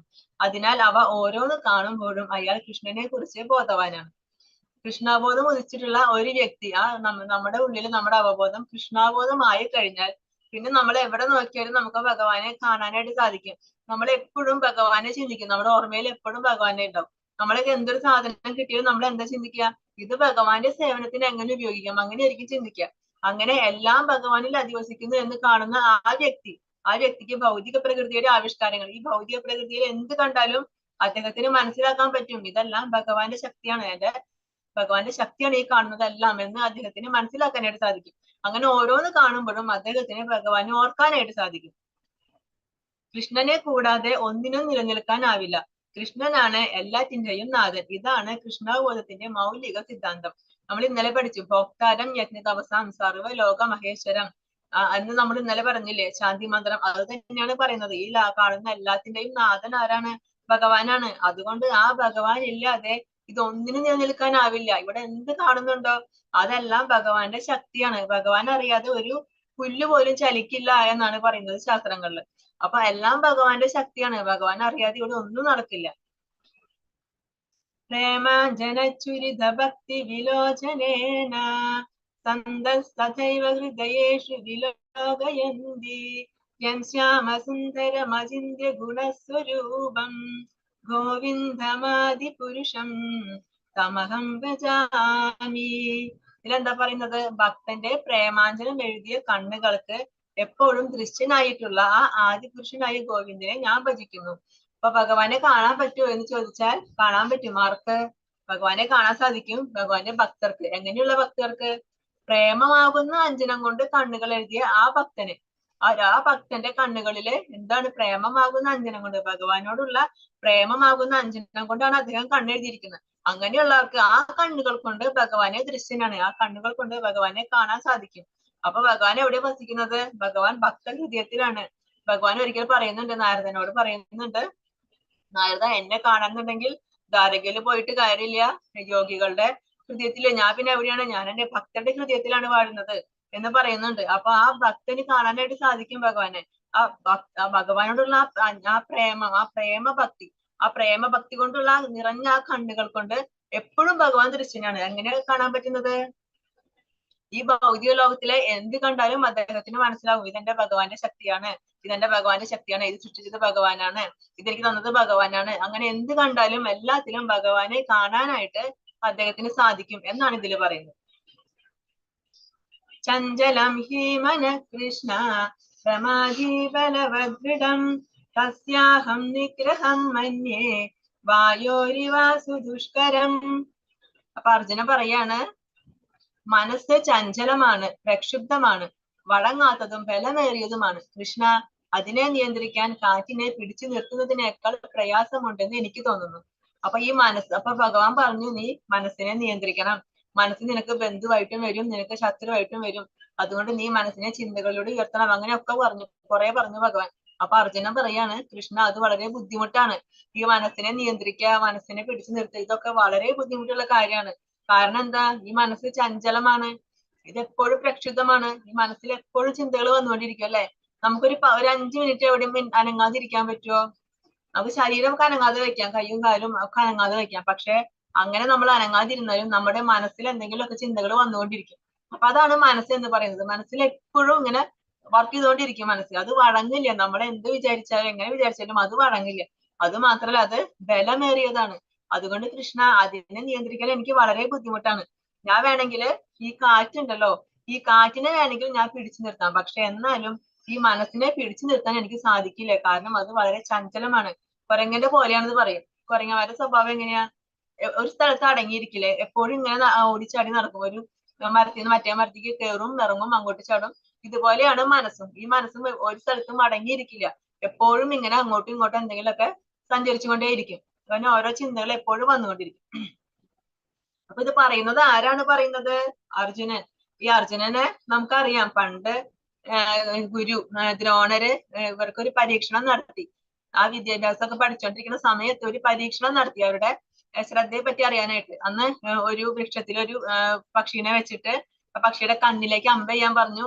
അപ്പൊ എല്ലാവരോടും ചോദിച്ചപ്പോ എല്ലാവരും പറഞ്ഞു, എന്താ വൃക്ഷം കാണുന്നുണ്ട്, പക്ഷിയെ കാണുന്നുണ്ട്, കൊമ്പ് കാണുന്നുണ്ട്, ഇല കാണുന്നുണ്ട്. പക്ഷെ അർജുനൻ എന്താ പറഞ്ഞത്? ഞാൻ ആ വൃക്ഷത്തിൽ ആ പക്ഷിയുടെ കണ്ണ് മാത്രമേ കാണുന്നുള്ളൂ. അപ്പൊ അത്രയും കോൺസെൻട്രേഷൻ ഉള്ള ആ അർജുനനാണ് പറയുന്നത്, എന്താ പറയുന്നത്? എനിക്ക് പറ്റില്ല, ഈ മനസ്സിനെ നിയന്ത്രിക്കാൻ എനിക്ക് പറ്റില്ല. കാരണം എന്താ? അത് വളരെ ചഞ്ചലമാണെന്ന് പറയുന്നത്. അപ്പൊ എന്താ ഭഗവാൻ എന്താ മറുപടി പറയുന്നത് നമുക്ക് നോക്കാം. ശ്രീ ഭഗവാനുവാച അസംശയം മഹാബാഹോ മനോ ദുർനിഗ്രഹം ചലം അഭ്യാസേന തു കൗന്ദേയ വൈരാഗ്യേണ ച ഗൃഹ്യതേ. ശ്രീ ഭഗവാൻ പറഞ്ഞു, മഹാബാഹുവായ കുന്തിപുത്ര, അസ്ഥിരമായ മനസ്സിനെ അടക്കുക എന്നത് തീർച്ചയായും ദുഷ്കരമാണ്. എന്നാൽ യുക്തമായ പരിശീലനം കൊണ്ടും നിസ്സംഗത കൊണ്ടും അത് സാധിക്കാവുന്നതാണ്. ഭഗവാൻ എന്താ പറഞ്ഞത്? നീ പറഞ്ഞത് സത്യമാണ്, അസംശയം, ഒരു സംശയവും ഇല്ല. നീ പറഞ്ഞത് വളരെ കറക്റ്റ് ആണ്. പക്ഷെ നമുക്ക് പറ്റും. അസംശയം നീ പറഞ്ഞത് വളരെ കറക്റ്റ് ആണ്. മനോ ദുർനിഗ്രഹം ചലം, നീ മനസ്സിനെ നിഗ്രഹിക്കാം എന്ന് പറയുന്നത് വളരെ ബുദ്ധിമുട്ടാണ്, വളരെ കഠിനമാണെന്ന് എനിക്ക് നന്നായിട്ട് അറിയാം. പക്ഷെ എന്നാലും പറ്റും അർജുന. എങ്ങനെ സാധിക്കും? അഭ്യാസേന തു കൗന്ദേയ, അഭ്യാസേന, അഭ്യാസം കൊണ്ട്, സ്ഥിരമായിട്ടുള്ള അഭ്യാസം കൊണ്ട് നിനക്ക് അതിന് സാധിക്കും. പിന്നെ എന്താണ്? വൈരാഗ്യേണ, വൈരാഗ്യം കൊണ്ട് സാധിക്കും. ഒന്നിനോടും അറ്റാച്ച്മെന്റ് പാടില്ല, എല്ലാത്തിനോടും ഡിറ്റാച്ച്ഡ് ആയിട്ടിരിക്കുക. ഭൗതികമായ ഒന്നിനോടും ആസക്തി പാടില്ല, ഒന്നിനോടും ഒട്ടല് പാടില്ല. അങ്ങനെയാണെങ്കിൽ നിനക്ക് സാധിക്കും. അതുപോലെ അഭ്യാസേന, നമ്മൾ പറയും നിത്യാഭ്യാസി ആനയെടുക്കും എന്ന് പറയും. അതുപോലെ നീ സ്ഥിരം അതിനുവേണ്ടി അഭ്യസിക്കുക, സ്ഥിരം പരിശ്രമിച്ചുകൊണ്ടേ ഇരിക്കുക. അങ്ങനെ പരിശ്രമിച്ചുകൊണ്ടിരുന്നാൽ ഒരു ദിവസം നിനക്ക് അതിന് സാധിക്കും. അപ്പൊ ഭഗവാൻ പറഞ്ഞു അർജുനനോട്, നീ പറഞ്ഞത് കറക്റ്റ് ആണ്, അതിലൊരു സംശയമൊന്നുമില്ല. ബുദ്ധിമുട്ടാണ് മനസ്സിനെ നിഗ്രഹിക്കാൻ, പക്ഷെ അതിന് സാധിക്കും. അഭ്യാസേന വൈരാഗ്യേണ, അഭ്യാസം കൊണ്ടും വൈരാഗ്യം കൊണ്ടും നിനക്ക് തീർച്ചയായും അതിന് സാധിക്കും. പ്രാപ്യ പുണ്യകൃതാം ലോകാൻ ഉഷിത്വാ ശാശ്വതി സമാഹ ശുചീനാം ശ്രീമതാം ഗേഹേ യോഗഭ്രഷ്ടോ വിജായതേ. അപ്പൊ അങ്ങനെ അർജുനന്റെ അടുത്ത് ഭഗവാൻ കുറെ യോഗത്തെ പറ്റി പറഞ്ഞു. അപ്പൊ അർജുനൻ ചോദിക്കാണ്, അങ്ങനെ യോഗത്തിൽ പരാജിതനാകുന്നയാൾ പുണ്യം ചെയ്തവർക്കായുള്ള ഉപരിലോകങ്ങളിൽ ആനന്ദം അനുഭവിച്ചുകൊണ്ട് അസംഖ്യം സംവത്സരങ്ങൾ വാണത്തിന് ശേഷം നീതിനിഷ്ഠയുള്ള പുണ്യാത്മാക്കളുടെയും ധനികരുടെയും കുടുംബങ്ങളിൽ വീണ്ടും പിറക്കുന്നു. അപ്പൊ അർജുനൻ ചോദിക്കും ഭഗവാന്റെ അടുത്ത്, അങ്ങനെ കൃഷ്ണ, ഞാൻ അങ്ങനെ യോഗത്തിൽ മുന്നേറുന്ന ഒരുപാട് പേരുണ്ടാവുമല്ലോ, പക്ഷെ ഈ ധ്യാന യോഗത്തിന് ഒരുപാട് വർഷങ്ങൾ തന്നെ വേണം. ആ ഒരുപാട് വർഷങ്ങൾ കഴിഞ്ഞാൽ മാത്രമേ അതിൽ പുരോഗതി ഉണ്ടാവാനായിട്ട് സാധിക്കുള്ളൂ. അയാൾക്ക് ഭഗവാനിലേക്ക് എത്തണമെങ്കിൽ അനേക വർഷങ്ങൾ വേണം. അപ്പൊ എങ്ങാനും അദ്ദേഹത്തിന് വഴിയിൽ വീണുപോയി, ചിലപ്പോ ഒരുപാട് വർഷം കഴിഞ്ഞപ്പോ അയാൾ മരിച്ചു പോയിട്ടുണ്ടാവാം. അതല്ലെങ്കിൽ ആ യോഗം പൂർണ്ണമാക്കാൻ പറ്റിയിട്ടുണ്ടാവില്ല, ഇടയിൽ മുടങ്ങിയിട്ടുണ്ടാവാം, എന്തെങ്കിലും തെറ്റ് വന്നിട്ടുണ്ടാവാം. അപ്പൊ അങ്ങനെ പകുതിയിൽ മുടങ്ങി പോവാന്നുണ്ടെങ്കിൽ അവർക്ക് എന്ത് സംഭവിക്കും? കാരണം ഇതിന് ഒരുപാട് വർഷങ്ങൾ വേണം, ഒരുപാട് വർഷം ബുദ്ധിമുട്ടണം. അപ്പൊ അങ്ങനെ ഇടയിൽ വീണ് പോയിട്ടുണ്ടെങ്കിൽ അയാൾക്ക് എന്ത് സംഭവിക്കും? അതുവരെ ചെയ്തതും അതുവരെ കഷ്ടപ്പെട്ടതും ഒക്കെ വെറുതെ ആയില്ലേ? അയാൾക്ക് പിന്നെ എന്തായിരിക്കും ഇനി അടുത്ത ജന്മത്തിൽ എന്തായിരിക്കും സംഭവിക്കുക എന്ന് ചോദിച്ചപ്പോ അതിനുള്ള മറുപടി പറയാണ് ഭഗവാൻ. അങ്ങനെ യോഗത്തിൽ പരാജിതനാകുന്നയാൾ, അങ്ങനെ ഇപ്പൊ അയാള് വീണു പോയി, ആ യോഗയിൽ മുന്നോട്ട് വന്നു, പകുതിക്ക് വെച്ചിട്ട് അയാള് വീണു പോയി. ഒന്നുകിൽ യോഗയിൽ നിന്ന് അദ്ദേഹത്തിന് ആ ശ്രദ്ധ നഷ്ടപ്പെട്ടിട്ടുണ്ടായിരിക്കാം, അധികം അതിൽ നിന്ന് മാറിയിട്ടുണ്ടായിരിക്കാം, അതിൽ നിന്ന് ധ്യാനയോഗമൊക്കെ വിട്ടുപോയിട്ടുണ്ടായിരിക്കാം, ഭൗതിക ലോകത്തിലെ സുഖങ്ങളിലേക്ക് വീണ്ടും വന്നിട്ടുണ്ടായിരിക്കാം, അതല്ലെങ്കിൽ ചിലപ്പോൾ മരിച്ചു പോയിട്ടുണ്ടാവാം മുഴുവനാക്കാൻ പറ്റാതെ, എന്തായിരിക്കും അറിയില്ല. പക്ഷെ എങ്ങനെയായാലും അയാൾക്ക് ഒരു നഷ്ടവും സംഭവിക്കാനില്ല. കാരണം എന്താ? അയാള് എത്ര ചെയ്തിട്ടുണ്ടോ, ആ ജന്മത്തില് അയാള് എത്ര യോഗ ചെയ്തിട്ടുണ്ടോ അതിനനുസരിച്ച് അയാൾക്ക് പുണ്യം ചെയ്തവർക്കായിട്ടുള്ള ആ ഉപരിലോകങ്ങളിൽ ജീവിക്കാനായിട്ട് പറ്റും. അങ്ങനെ അവിടെ ഒരുപാട് വർഷം ജീവിച്ചു കഴിഞ്ഞിട്ട് അനേകം വർഷങ്ങൾ കഴിയുമ്പോൾ, അനേകം സംവത്സരങ്ങൾ അവിടെ വാണതിന് ശേഷം അവർക്ക് വീണ്ടും ഭൂമിയിൽ ജനിക്കേണ്ടി വരും അല്ലെ?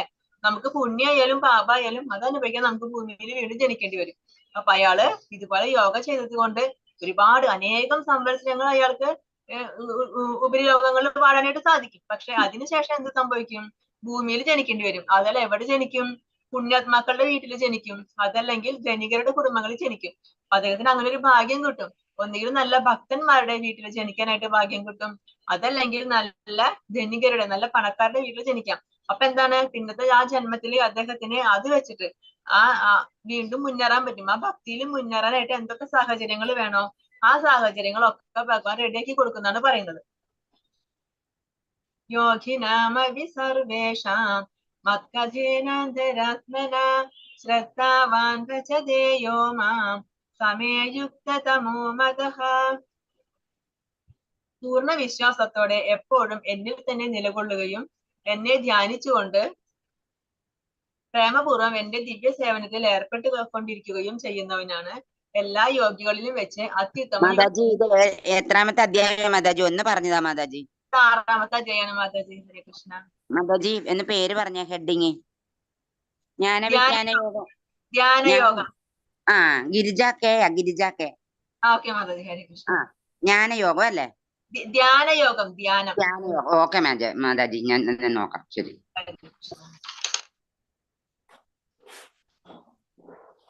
പൂർണ്ണ വിശ്വാസത്തോടെ എപ്പോഴും എന്നിൽ തന്നെ നിലകൊള്ളുകയും എന്നെ തന്നെ ധ്യാനിച്ചുകൊണ്ട് പ്രേമപൂർവ്വം എന്റെ ദിവ്യ സേവനത്തിൽ ഏർപ്പെട്ടുകൊണ്ടിരിക്കുകയും ചെയ്യുന്നവനാണ് എല്ലാ യോഗികളിലും വെച്ച് അത്യുത്തമ യോഗിയും എന്നോട് ദൃഢതമമായി യോഗത്തിൽ ബന്ധപ്പെട്ടിരിക്കുന്നതും. ഇതാണ് എന്റെ അഭിപ്രായം. അപ്പൊ ഈ അധ്യായത്തിൽ ഭഗവാൻ ധ്യാനം, അഷ്ടാംഗ യോഗയെ പറ്റി, ആ ധ്യാനിക്കുന്നതിനെ പറ്റി അർജുനന് ഒരുപാട് കാര്യങ്ങൾ പറഞ്ഞു കൊടുത്തു. അങ്ങനെ ഭഗവാൻ അവസാനം പറയാണ്, ഏറ്റവും ഉത്തമമായ യോഗം ഏതാണ്? എപ്പോഴും എന്നെ തന്നെ ധ്യാനിക്കുക, പൂർണ്ണ വിശ്വാസത്തോടു കൂടി എപ്പോഴും എന്നിൽ തന്നെ നിലകൊള്ളുകയാ, എന്നെ തന്നെ ധ്യാനിക്കുക, എനിക്ക് സേവനം ചെയ്യുക, എനിക്ക് ഭക്തിയുള്ള സേവനങ്ങൾ ചെയ്യുക. അങ്ങനെ ചെയ്യുന്നവനാണ് എല്ലാ യോഗികളിലും വെച്ച് ഏറ്റവും ഉത്തമനായ അത്യുത്തമനായ യോഗി. അവനാണ് എന്നോട് ദൃഢതമമായി യോഗത്തിൽ ബന്ധപ്പെട്ടിരിക്കുന്നവൻ. അപ്പൊ എല്ലാ യോഗം പറഞ്ഞിട്ട് ഭഗവാൻ പറയാണ്, ഇതിലെ ഏറ്റവും ഇഷ്ടപ്പെട്ട, എനിക്ക് ഏറ്റവും ഇഷ്ടം ആരെയാണ്? ഭക്തി യോഗിനെയാണ്. എനിക്ക് എപ്പോഴും സേവനം ചെയ്യുക, എന്നെ എപ്പോഴും ധ്യാനിക്കുക, എന്നെ എപ്പോഴും സ്മരിക്കുക, എപ്പോഴും എന്നിൽ തന്നെ നിലകൊള്ളുക. അങ്ങനെയുള്ള ആ ഭക്തൻ, ആ ഭക്തിയോഗി, ഭക്തിയോഗി ചെയ്യുന്ന ആ ഭക്തൻ, അവനാണ് എനിക്ക് ഏറ്റവും പ്രിയപ്പെട്ടവൻ എന്ന് പറഞ്ഞിട്ട് ഭഗവാൻ ഈ അധ്യായം ഉപസംഹരിക്കുന്നു. അപ്പൊ ഇനി അടുത്ത അധ്യായം എന്താണ് പറയുന്നത്? നമ്മൾ പറഞ്ഞു 7ാമത്തെ അധ്യായം തൊട്ട് 12ാമത്തെ അധ്യായം വരെ ഭക്തിയോഗാണെന്ന് പറഞ്ഞു. അപ്പൊ ഈ അധ്യായത്തിൽ ഭഗവാൻ എന്താ പറഞ്ഞത്?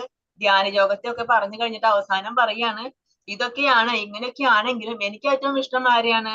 എനിക്ക് ഏറ്റവും ഇഷ്ടം ഭക്തിയോഗിനെയാണ്. അവനാണ് ഏറ്റവും ഉത്തമനായ യോഗി എന്ന് പറഞ്ഞിട്ട് ആ ഭക്തിയോഗത്തെ പറ്റിയിട്ട് ഒരു ശ്ലോകം പറഞ്ഞുകൊണ്ട് ഭഗവാൻ ഈ കഥയും ഉപസംഹരിച്ചു. അപ്പൊ നമ്മൾ പറഞ്ഞിരുന്നു മുമ്പ് നമ്മൾ പറഞ്ഞിട്ടുണ്ടായി നമുക്ക് ഭഗവാനെ സാക്ഷാത്കരിക്കാനായിട്ട് ഓരോ യുഗത്തിലും ഓരോ കാര്യങ്ങളായിരുന്നു. സത്യയുഗത്തിൽ എങ്ങനെയായിരുന്നു? ധ്യാനം ചെയ്തുകൊണ്ട് അനേക വർഷക്കാലം ഭഗവാനെ ധ്യാനം ചെയ്തുകൊണ്ട് ഭഗവാനെ സാക്ഷാത്കരിച്ചു. ത്രേതായുഗത്തിലെ യജ്ഞങ്ങൾ ചെയ്തുകൊണ്ട് ഭഗവാനെ സാക്ഷാത്കരിച്ചിരുന്നു. ദ്വാപര യുഗത്തിലെ വിഗ്രഹാരാധനയാണ് ചെയ്തിരുന്നത്. പക്ഷെ അതൊന്നും ഈ കലിയുഗത്തിലെ പ്രാക്ടിക്കൽ അല്ല. കാരണം നമുക്ക് ആയുസ് കുറവാണ്, ധ്യാനം ചെയ്യാനുള്ള ആയുസ് കുറവാണ്, അതുപോലെ ബുദ്ധിശക്തി കുറവാണ്, ഓർമ്മശക്തി കുറവാണ്, നമുക്ക് ആ യോഗബലം കുറവാണ്. പിന്നെ യജ്ഞം ചെയ്യാനായിട്ട് അന്നത്തെ പോലെ ഉള്ള പരിശുദ്ധരായ ആ വ്യക്തികളില്ല. യജ്ഞം ചെയ്യാൻ അത്രയും മാത്രം കഴിവുള്ള ആ വ്യക്തികളില്ല. അതുപോലെ ആ ശുദ്ധമായ സാമഗ്രികളില്ല. അതൊന്നും ഇല്ലാതെ യജ്ഞം ചെയ്യാനും സാധിക്കില്ല. പിന്നെ വിഗ്രഹാരാധന, അത് നമുക്ക് ഈ കലിയുഗത്തില് നമുക്ക് ചെയ്യാൻ പറ്റില്ല. പിന്നെ എന്താണ് ചെയ്യാൻ പറ്റുന്നത്? കലിയുഗത്തില് ഹരേ കൃഷ്ണ മഹാമന്ത്രം ജപിക്കുക. കലിയുഗത്തിലെ ധർമ്മമാണ് ഹരിനാമ സങ്കീർത്തനം. നമുക്ക് ഹരിനാമം മാത്രം ജപിച്ചാൽ മതി. ആ ഹരിനാമം ജപിച്ചുകൊണ്ട് നമുക്ക് ഭഗവാനിലേക്ക് എത്താനായിട്ട് സാധിക്കും. നമുക്ക് ആരാ ഹരിനാമം തന്നത്? ചൈതന്യ മഹാപ്രഭു. ചൈതന്യ മഹാപ്രഭു ഭഗവാൻ ശ്രീകൃഷ്ണന്റെ കലിയുഗത്തിലെ അവതാരാണ്. വിശ്വംഭര മിശ്ര എന്നായിരുന്നു യഥാർത്ഥ പേര്. അദ്ദേഹം ജനിച്ചത് വെസ്റ്റ് ബംഗാളിലാണ്. വെസ്റ്റ് ബംഗാള് മായാപൂരിലാണ് അദ്ദേഹം ജനിച്ചത്. അച്ഛന്റെ പേര് ജഗന്നാഥ് മിശ്ര, അമ്മയുടെ പേര് ശചിദേവി എന്നായിരുന്നു. അദ്ദേഹം ജനിച്ചത് ഒരു നീം ട്രീയുടെ താഴെയായിരുന്നു, ഒരു വേപ്പ് മരത്തിന്റെ താഴെയായിരുന്നു. അതുകൊണ്ട് അദ്ദേഹത്തിനെ വിളിച്ചിരുന്നത് നിമായി എന്നായിരുന്നു. ചെറുപ്പത്തിൽ നിമായി എന്ന പേരിലാണ് അറിയപ്പെട്ടിരുന്നത്. അങ്ങനെ അദ്ദേഹം 1508 അദ്ദേഹം അച്ഛൻ മരിച്ചിട്ട് ആ അച്ഛന്റെ ശ്രാദ്ധം നടത്താനായിട്ട് ഗയയിൽ പോയപ്പോ അവിടെ വെച്ചിട്ട് ഈശ്വരപുരിനെ കണ്ടുമുട്ടി. അങ്ങനെ അദ്ദേഹത്തിന് ആകൃഷ്ടനായി അദ്ദേഹത്തിൽ നിന്ന് ദീക്ഷ സ്വീകരിച്ചു. അദ്ദേഹത്തിനെ ഗുരുവായിട്ട് സ്വീകരിച്ചു. പിന്നീട് അദ്ദേഹം അവസാന നാളുകളിലൊക്കെ എവിടെ ജഗന്നാഥപുരിയിലായിരുന്നു. അങ്ങനെ ജഗന്നാഥപുരി, ആ ജഗന്നാഥ വിഗ്രഹം ഉണ്ടല്ലോ, ആ വിഗ്രഹത്തിൽ അദ്ദേഹം വിലയം പ്രാപിച്ചു എന്നാണ് പറയുന്നത്. അപ്പൊ അദ്ദേഹത്തെ എന്തിനാ അവതരിച്ചത്? നമുക്ക് പറഞ്ഞു തരാൻ. ഹരിനാമം എങ്ങനെയാണ് ജപിക്കേണ്ടത്, ഒരു ഭക്തൻ എങ്ങനെയായിരിക്കണം, എങ്ങനെയാണ് നമ്മൾ ഭക്തി ചെയ്യേണ്ടത്, എങ്ങനെ നമുക്ക് ഭക്തി ചെയ്തുകൊണ്ട് ഭഗവാനിലേക്ക് എത്താം എന്ന് കാണിച്ചു തരാൻ അദ്ദേഹം ഒരു ഭക്തനായിട്ട് വന്നു. ഇത് ഗുഹ്യാവതാരാണ്, ആർക്കും അറിയില്ല. പുറമെ ഭക്തർക്കല്ലാതെ മറ്റാർക്കും ഈ ചൈതന്യ മഹാപ്രഭു എന്ന അവതാരത്തെ പറ്റി അറിയാനായിട്ട് സാധിക്കില്ല. അപ്പൊ അദ്ദേഹം പറഞ്ഞു ഹരിനാമ സങ്കീർത്തനം നമുക്ക് തന്നു. എന്നിട്ട് നമ്മൾ പറയുന്നുണ്ട് ഈ ഹരേ കൃഷ്ണ മഹാമന്ത്രം ജപിച്ചു കഴിഞ്ഞാൽ നമുക്ക് ഭഗവാനിലേക്ക് എത്താന്ന് പറയുന്നുണ്ട് അല്ലെ. ഞാനിപ്പോ ഫസ്റ്റ് ക്ലാസ് തൊട്ട് പറയുന്നതാണ്. അപ്പൊ നിങ്ങൾ ചിന്തിക്കുന്നുണ്ടോ, അതെ എന്താ ഉറപ്പ്? ഈ ഹരിനാമം ജപിച്ചു കഴിഞ്ഞാൽ ഭഗവാനിലേക്ക് എത്താം എന്നുള്ളതിന് എന്താണ് ഉറപ്പ്? അതിന് എന്താണ് തെളിവ് എന്ന് ചോദിച്ചു കഴിഞ്ഞാൽ അതിന് പുരാണങ്ങളും ശാസ്ത്രങ്ങളും ഒരുപാട് തെളിവുകൾ പറയുന്നുണ്ട്. അതിനാണ് ബൃഹത് നാരദീയ പുരാണത്തിൽ പറയുന്നുണ്ട്, ഹരേർ നാമ ഹരേർ നാമ ഹരേർ നാമൈവ കേവലം കലോർ നാസ്തിയവ നാസ്തിയവ നാസ്തിയവ ഗതിരന്യത. ഈ കലികാലത്തിലെ നമുക്ക് ഒരേ ഒരു മാർഗ്ഗമേ ഉള്ളൂ. എന്താണ്? ഹരേർ നാമ ഹരേർ നാമ ഹരേർ നാമ.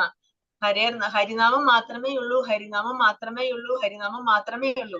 കലോർ കലികാലത്തിലെ നാസ്തിയവ നാസ്തിയവ നാസ്തിയവ ഗതിരന്യത. മറ്റൊരു വഴിയുമില്ല, മറ്റൊരു വഴിയുമില്ല, മറ്റൊരു വഴിയുമില്ല. ഇത് ഉറപ്പിച്ച് പറയാനല്ലേ, ഒരു കാര്യം ഉറപ്പിച്ച് പറയാൻ വേണ്ടിയിട്ടാണ് ഇങ്ങനെ 3 വട്ടം പറയുന്നത്. അപ്പൊ അതുപോലെ പറയാൻ ഈ ഹരിനാമം മാത്രമേ ഉള്ളൂ ഈ കലിയുഗത്തിൽ നമുക്ക് രക്ഷിക്കേ, അതല്ലാതെ മറ്റൊരു വഴിയുമില്ല, മറ്റൊരു വഴിയുമില്ല, മറ്റൊരു വഴിയുമില്ല എന്ന് ബൃഹത് നാരദീയ പുരാണത്തിൽ ഉറപ്പിച്ച് പറയുന്നു. ഇനി നമ്മൾ പറഞ്ഞു ഹരേ കൃഷ്ണ മഹാമന്ത്രം ജപിച്ചു കഴിഞ്ഞു. അപ്പൊ നമുക്ക് എവിടേക്കാണ് എത്തേണ്ടത്? ഭഗവാനിലേക്കാണ് എത്തേണ്ടത് അല്ലെ. അപ്പൊ നമുക്കൊരു ബിൽഡിങ്ങിന്റെ മുകളിലേക്ക് എത്താൻ 2 മാർഗമുണ്ട്. ഒന്ന് ലിഫ്റ്റ് വഴി എത്താം, അതല്ലെങ്കിൽ സ്റ്റെയർകേസ് വഴി എത്താം. ഇതിൽ ഏതാണ് ഏറ്റവും എളുപ്പം? ലിഫ്റ്റ് വഴി അല്ലെ. അതുപോലെയാണ് നമുക്ക് ഹരേ കൃഷ്ണ മഹാമന്ത്രം ജപിക്കുകയാണെന്നുണ്ടെങ്കിൽ നമുക്ക് ലിഫ്റ്റ് വഴി ബിൽഡിങ്ങിന്റെ മുകളിലേക്ക് എത്തുന്ന പോലെ നമുക്ക് പെട്ടെന്ന് എത്താനായിട്ട് സാധിക്കും. വളരെ എളുപ്പമാണ്. ആ സ്വിച്ചാണ് എന്ത്? ഈ ഹരേ കൃഷ്ണ മഹാമന്ത്രം. ആ മഹാമന്ത്രം ജപിച്ചുകൊണ്ട് നമുക്ക് പെട്ടെന്ന് ഭഗവാനിലേക്ക് എത്താനായിട്ട് സാധിക്കും. ഇനി മറ്റു മാർഗങ്ങളിലൂടെ ജ്ഞാനയോഗം, ധ്യാനയോഗം, കർമ്മയോഗം, ഇതിലൂടെ ഭഗവാനിലേക്ക് എത്താൻ പറ്റുമെന്ന് ചോദിച്ചാൽ എത്താനായിട്ട് പറ്റും. തീർച്ചയായിട്ടും ഭഗവാനിലേക്ക് എത്താനായിട്ട് സാധിക്കും. പക്ഷെ അതിന് ഒരുപാട് വർഷങ്ങൾ, ചിലപ്പോൾ ഒരുപാട് ജന്മങ്ങൾ തന്നെ വേണ്ടി വരും. അപ്പൊ നമുക്ക് ഏറ്റവും എളുപ്പം ഏതാണ്? ലിഫ്റ്റ് വഴി പോവല്ലേ. അപ്പൊ നമുക്ക് ഹരേ കൃഷ്ണ മഹാമന്ത്രം ജപിച്ചുകൊണ്ട് ഭഗവാനിലേക്ക് എത്താനായിട്ട് സാധിക്കും. അങ്ങനെ നമുക്ക് ഹരേ കൃഷ്ണ മഹാമന്ത്രം തന്നതാണ് ശ്രീല പ്രഭുപാദര്. ഈ ചൈതന്യ മഹാപ്രഭുവിന്റെ ടീച്ചിങ്സ്, ചൈതന്യ മഹാപ്രഭു എന്താണോ പറഞ്ഞത് അത് അദ്ദേഹം ഇവിടെ പ്രചരിപ്പിച്ചത് ഇതൊക്കെ പാശ്ചാത്യ രാജ്യങ്ങളിൽ. അദ്ദേഹത്തിന്റെ ഗുരു പറഞ്ഞു, നീ പാശ്ചാത്യ രാജ്യങ്ങളിൽ പോയിട്ട് ഇതെല്ലാം പ്രചരിപ്പിക്കണം. അങ്ങനെ ഗുരുവിന്റെ വാക്കനുസരിച്ചിട്ടാണ് അദ്ദേഹം പാശ്ചാത്യ രാജ്യങ്ങളിൽ പോയിട്ട് ഹരേ കൃഷ്ണ മഹാമന്ത്രം അവിടെ പ്രചരിപ്പിച്ചു. അങ്ങനെയാണ് നമ്മൾ ഇത് സ്വീകരിച്ചത്. അപ്പൊ നമുക്ക് ഭഗവാനിലേക്ക് എത്താനുള്ള വഴി അദ്ദേഹം കാണിച്ചു തന്നു. അതിനുവേണ്ടി അദ്ദേഹം അനേകം ഗ്രന്ഥങ്ങൾ രചിച്ചിട്ടുണ്ട്. ഭാഗവതം, ഭഗവത്ഗീത, പിന്നെ അത് കൂടാതെ അങ്ങനെ ഒരുപാട് ശാസ്ത്ര ഗ്രന്ഥങ്ങൾ അദ്ദേഹം രചിച്ചിട്ടുണ്ട്. അപ്പൊ ഇതൊക്കെ പഠിച്ചിട്ട് ഇതൊക്കെ മനസ്സിലാക്കി നമ്മൾ ഭഗവാനിലേക്ക് എത്താൻ വേണ്ടിയിട്ടാണ് അദ്ദേഹം നമുക്ക് വേണ്ടി ഇത്രയും കഷ്ടപ്പെട്ടത്. ചൈതന്യ മഹാപ്രഭു എപ്പോഴാണ് അവതരിച്ചത്? 500 വർഷങ്ങൾക്ക് മുമ്പ് ഹരിനാമ സങ്കീർത്തനം പ്രചരിപ്പിക്കാൻ വേണ്ടിയിട്ടാണ് അദ്ദേഹം അവതരിച്ചത്. പിന്നെ നാരദീയ സംഹിതയിൽ പറയുന്നുണ്ട്, കലിയുഗത്തിന്റെ കാലഘട്ടത്തിൽ ആളുകൾ ദൈവത്തിന്റെ പരമോന്നത വ്യക്തിത്വത്തിന്റെ വിശുദ്ധ നാമങ്ങൾ ചൊല്ലണം. അപ്പൊ ആ പരമോന്നത വ്യക്തിത്വം ആരാണ്? ഭഗവാനാണ് അല്ലെ, ഭഗവാൻ ശ്രീകൃഷ്ണൻ. ആ ഭഗവാന്റെ വിശുദ്ധ നാമങ്ങൾ ചൊല്ലണം എന്ന്, കലിയുഗത്തിൽ ആ മന്ത്രം ചൊല്ലണം എന്ന് നാരദീയ സംഹിതയിലും പറയുന്നുണ്ട്. പിന്നെ കലിസന്ധരൻ ഉപനിഷത്തിൽ പറയുന്നുണ്ട്, എല്ലാ വേദസാഹിത്യങ്ങളിലൂടെയും തിരഞ്ഞതിന് ശേഷം ഹരേ കൃഷ്ണ മന്ത്രോച്ചാരണത്തെക്കാൾ ഈ കാലഘട്ടത്തിൽ മതത്തിന്റെ ഗംഭീരമായ ഒരു രീതി കണ്ടെത്താൻ കഴിയില്ല. അനേകം വേദശാസ്ത്ര സാഹിത്യ ഗ്രന്ഥങ്ങളൊക്കെ തിരഞ്ഞെടുത്തു. ആ തിരഞ്ഞെടുത്തതിന് ശേഷമാണ് ഈ ഹരേ കൃഷ്ണ മഹാമന്ത്രം കണ്ടത്. ഈ കാലഘട്ടത്തില്, ഈ കലിയുഗത്തില് ഇതിനേക്കാൾ ഗംഭീരമായ ഒരു രീതി വേറെ ഇല്ല എന്ന് ഒരുപാട് ശാസ്ത്രങ്ങളിൽ കണ്ടിട്ടുണ്ടെന്ന് ഈ കലിസന്ധരൻ ഉപനിഷത്തിൽ പറയുന്നുണ്ട്. പിന്നെ ഭാഗവതത്തിൽ പറയുന്നുണ്ട്, എന്റെ പ്രിയ രാജാവേ, കലിയുഗത്തിൽ തെറ്റുകൾ നിറഞ്ഞിട്ടുണ്ടെങ്കിലും ഈ പ്രായത്തെക്കുറിച്ച് ഒരു നല്ല ഗുണം ഇപ്പോഴും ഉണ്ട്. ഹരേ കൃഷ്ണ മഹാമന്ത്രം ചൊല്ലുന്നതിലൂടെ ഒരാൾക്ക് ഭൗതിക അടിമത്തത്തിൽ നിന്നും മുക്തനാവുകയും അതീന്ദ്രിയ രാജ്യത്തിലേക്ക് ഉയർത്തപ്പെടുകയും ചെയ്യാം. അപ്പൊ ഈ ഹരേ കൃഷ്ണ മഹാമന്ത്രം മാത്രം ജപിച്ചാൽ മതി. ഈ കലിയുഗത്തില് ഒരുപാട് ചീത്ത കാര്യങ്ങളുണ്ട് അല്ലെ കലിയുഗത്തില്. എന്തൊക്കെ ചീത്ത ഗുണങ്ങൾ ഉണ്ടായാലും ഈ ഹരേ കൃഷ്ണ മഹാമന്ത്രം ജപിച്ചാൽ മാത്രം മതി. അതിലൂടെ നമുക്ക് മുക്തനാവും, ഈ ഭൗതിക ലോകത്ത് നിന്ന് മുക്തനാവാന്നാണ് പറയുന്നത്. പിന്നെ അത് മാത്രമല്ല, ഭഗവാൻ ഭഗവത്ഗീതയിൽ തന്നെ പറയാൻ പോകുന്നുണ്ട് 10ാം അധ്യായത്തില്, യജ്ഞാനാം ജപയജ്ഞോസ്മി, യജ്ഞങ്ങളിൽ ഞാൻ ആരാണ്? ഞാൻ ജപയജ്ഞമാണെന്ന് ഭഗവാൻ പറയുന്നുണ്ട്. പിന്നെ ഭഗവാന്റെ ദൈവത്തിന്റെ പരമോന്നത വ്യക്തിത്വമേ, അങ്ങയുടെ വിശുദ്ധ നാമത്തിൽ ജീവനുള്ള സത്തയ്ക്ക് എല്ലാ ഭാഗ്യവും ഉണ്ട്. അതിനാൽ അങ്ങയ്ക്ക് കൃഷ്ണ, ഗോവിന്ദ എന്നിങ്ങനെ നിരവധി പേരുകളുണ്ട്. അങ്ങയുടെ എല്ലാ കഴിവുകളും ആ പേരുകളിൽ നിക്ഷേപിച്ചു. അവ ഓർമ്മിക്കുന്നതിനുള്ള കഠിനവും വേഗത്തിലുള്ളതുമായ നിയമങ്ങളില്ല. ഭഗവാന്റെ പേര് ഓർക്കാനായിട്ട്, ഭഗവാന്റെ നാമം ജപിക്കാനായിട്ട് അതിന് കുറെ റൂൾസോ റെഗുലേഷൻസോ ഒന്നുമില്ല. നമുക്ക് എപ്പോ വേണമെങ്കിലും ഭഗവാനെ പറ്റി ഓർക്കാം, എപ്പോ വേണമെങ്കിലും ചിന്തിക്കാം. എപ്പോഴും ഭഗവാന്റെ അതിന് അശുദ്ധമില്ല, ഭഗവാന്റെ നാമത്തിന് അശുദ്ധമില്ല. നമുക്ക് എവിടെ ഇരുന്ന് വേണമെങ്കിലും ഭഗവാന്റെ നാമം ജപിക്കാന്നാണ് പറയുന്നത്. ഇനി നമ്മൾ ഹരേ കൃഷ്ണ മഹാമന്ത്രം ജപിക്കുമ്പോ എന്തൊക്കെയാണ് ചെയ്യേണ്ടത്? അതിനു മുമ്പ് നമ്മൾ പഞ്ചതത്വ മന്ത്രം ജപിക്കണം. ജയ് ശ്രീകൃഷ്ണ ചൈതന്യ പ്രഭു നിത്യാനന്ദ ശ്രീ അദ്വൈത ഗദാധര ശ്രീവാസാദി ഗൗര ഭക്തവൃന്ദ. ഈ പഞ്ചതത്വ മന്ത്രം ജപിച്ചതിന് ശേഷമാണ് നമ്മൾ ഹരേ കൃഷ്ണ മഹാമന്ത്രം ജപിക്കേണ്ടത്. അങ്ങനെ പഞ്ചതത്വ മന്ത്രം ജപിക്കുമ്പോൾ നമ്മുടെ ജപത്തില് എന്തെങ്കിലും തെറ്റ് വന്നിട്ടുണ്ടെങ്കിൽ ആ തെറ്റ് വന്നാലും അത് പൊറുക്കും. ഈ പഞ്ചതത്വങ്ങള് നമ്മുടെ തെറ്റിനെ പൊറുക്കും. അതിനു വേണ്ടിയാണ് നമ്മൾ ജപത്തിന് മുമ്പ് ഈ പഞ്ചതത്വ മന്ത്രം ജപിക്കുന്നത്. പിന്നെ എങ്ങനെ ജപിക്കണം? നമ്മള് നല്ല ഉറക്കെ ജപിക്കണ്ട, പക്ഷെ നമുക്ക് കേൾക്കണം. നമ്മൾ ജപിക്കുന്നത് നമുക്ക് തന്നെ കേൾക്കണം. ആ ഉച്ചത്തിൽ വേണം ജപിക്കാനായിട്ട്. അതുപോലെ ഹരേ കൃഷ്ണ രാമ ഈ 3 പേരും വളരെ വ്യക്തമായിട്ട് തന്നെ ഉച്ചരിക്കണം. കുറെ പേര് കാണാൻ സ്പീഡിൽ ജപിക്കുമ്പോ കൃഷ്ണ രാമ എന്നൊക്കെ കുറെ പോയിട്ടുണ്ടാവും. കൃഷ്ണൊക്കെ ഉണ്ടാവുള്ളൂ. പക്ഷെ അതുപോലെ പറ്റില്ല. ഹരേ കൃഷ്ണ രാമ ഈ 3 പേരും വളരെ വ്യക്തമായിട്ട് ഉച്ചരിക്കണം.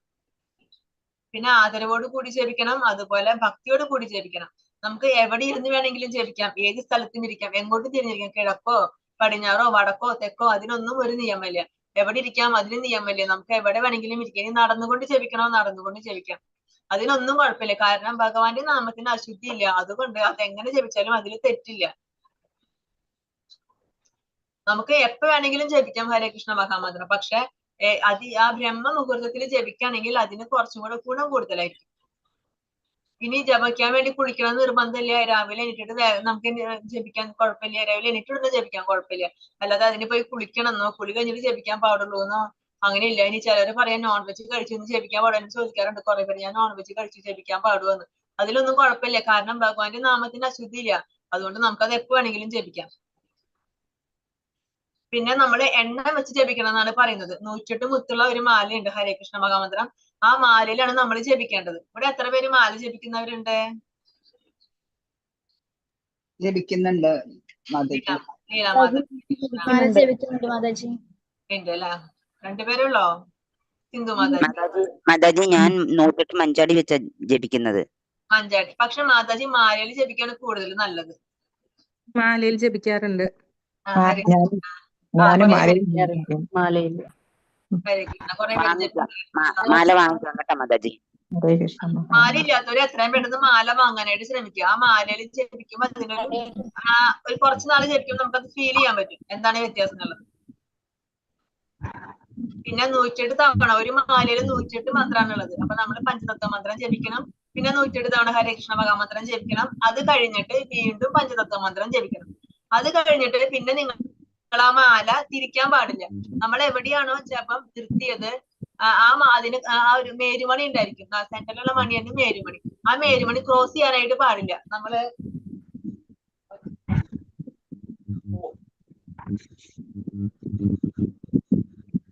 കാണുന്നുണ്ടോ? ഇതാണ് മേരുമണി. ഹരേ കൃഷ്ണ മാതാജി. നമ്മൾ ഇവിടെ പഞ്ചതത്വ മന്ത്രം ജപിക്കണം. അങ്ങനെ ഹരേ കൃഷ്ണ മഹാമന്ത്രം അല്ലേ? അതെനിക്ക് അറിയത്തില്ല മാതാജി, ഒന്ന് എഴുതിയെടുക്കാനായിരുന്നു പഞ്ചതത്വ മഹാമന്ത്രം. പഞ്ചതത്വ മന്ത്രം വാട്സപ്പിൽ ഇടാം മാതാജി.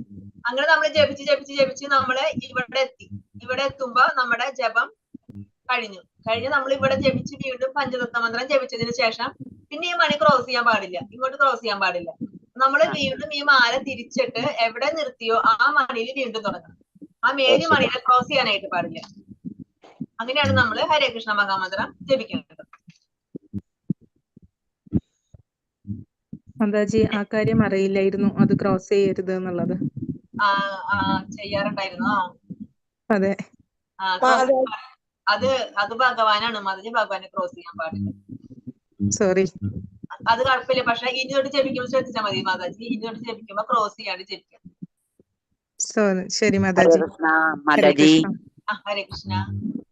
നെറ്റ് തീർന്നു കേട്ടോ മാതാജി. ശരി മാതാജി. ഓക്കെ മാതാജി. ഹരേ കൃഷ്ണ. ശരി ഹരേ കൃഷ്ണ. ഇനി മന്ത്രം ചൊല്ലുമ്പോ നമ്മൾ ചെയ്യാൻ പാടാത്ത കാര്യം എന്താണ്? ഈ കൃഷ്ണ മുദ്ര നമ്മൾ നേരത്തെ പറഞ്ഞു മേരുമണി എന്ന് പറഞ്ഞില്ലേ, സെന്ററിലെ മണി. അതിൽ നമ്മൾ പഞ്ചതത്വ മന്ത്രം മാത്രമേ ജപിക്കാൻ പാടുള്ളൂ. അതിൽ ഹരേ കൃഷ്ണ മഹാമന്ത്രം ജപിക്കാനായിട്ട് പാടില്ല. പിന്നെ പുസ്തകം വായിച്ചുകൊണ്ടിരിക്കുമ്പോ ജപിക്കുക, മൊബൈൽ നോക്കിക്കൊണ്ടിരിക്കുമ്പോ ജപിക്കുക, TV കാണുമ്പോ ജപിക്കുക, അതൊന്നും പാടില്ല. എപ്പൊ ചാൻഡ് ചെയ്യുന്നോ അപ്പൊ ചാൻഡിങ് മാത്രമേ ചെയ്യാൻ പാടുള്ളൂ, മറ്റൊന്നും ചെയ്യാൻ പാടില്ല. പിന്നെ ജപിച്ചു കഴിഞ്ഞാൽ നമുക്കുണ്ടാകുന്ന ഗുണങ്ങൾ എന്തൊക്കെയാണ്? മനസ്സമാധാനം ഉണ്ടാവും, സന്തോഷം, നമ്മുടെ ആത്മാവിന് സന്തോഷം, ശാന്തി, ആനന്ദം ഉണ്ടായിരിക്കും. നമ്മുടെ ആത്മാവിന് ആനന്ദം ഉണ്ടെങ്കിൽ നമ്മൾ എപ്പോഴും ഹാപ്പി ആയിരിക്കും അല്ലെ? നമ്മുടെ ശരീരത്തിലുണ്ടാകുന്ന സുഖം ദുഃഖമൊക്കെ താൽക്കാലികമാണ്. ആ സുഖവും ദുഃഖവും മാറി മാറി വരും. പക്ഷെ ആത്മാവിനുണ്ടാകും എന്തോ? അത് ശാശ്വതമാണ്. അത് ഈ ജപത്തിലൂടെ നമുക്ക് ആ ശാശ്വതമായ ആനന്ദം അനുഭവിക്കാനായിട്ട് സാധിക്കും.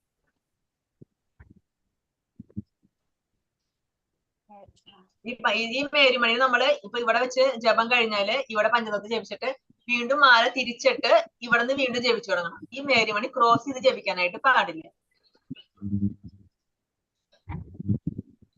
ഹരേ കൃഷ്ണ കൃഷ്ണ കൃഷ്ണ ഹരേ ഹരേ, ഹരേ രാമ രാമ രാമ ഹരേ ഹരേ. വാഞ്ചാകൽപതരുഭ്യശ്ച കൃപാ സിന്ധുഭ്യ ഏവ ച പതിതാനാം പാവനേഭ്യോ വൈഷ്ണവേഭ്യോ നമോ നമഃ. അനന്തകോടി വൈഷ്ണവ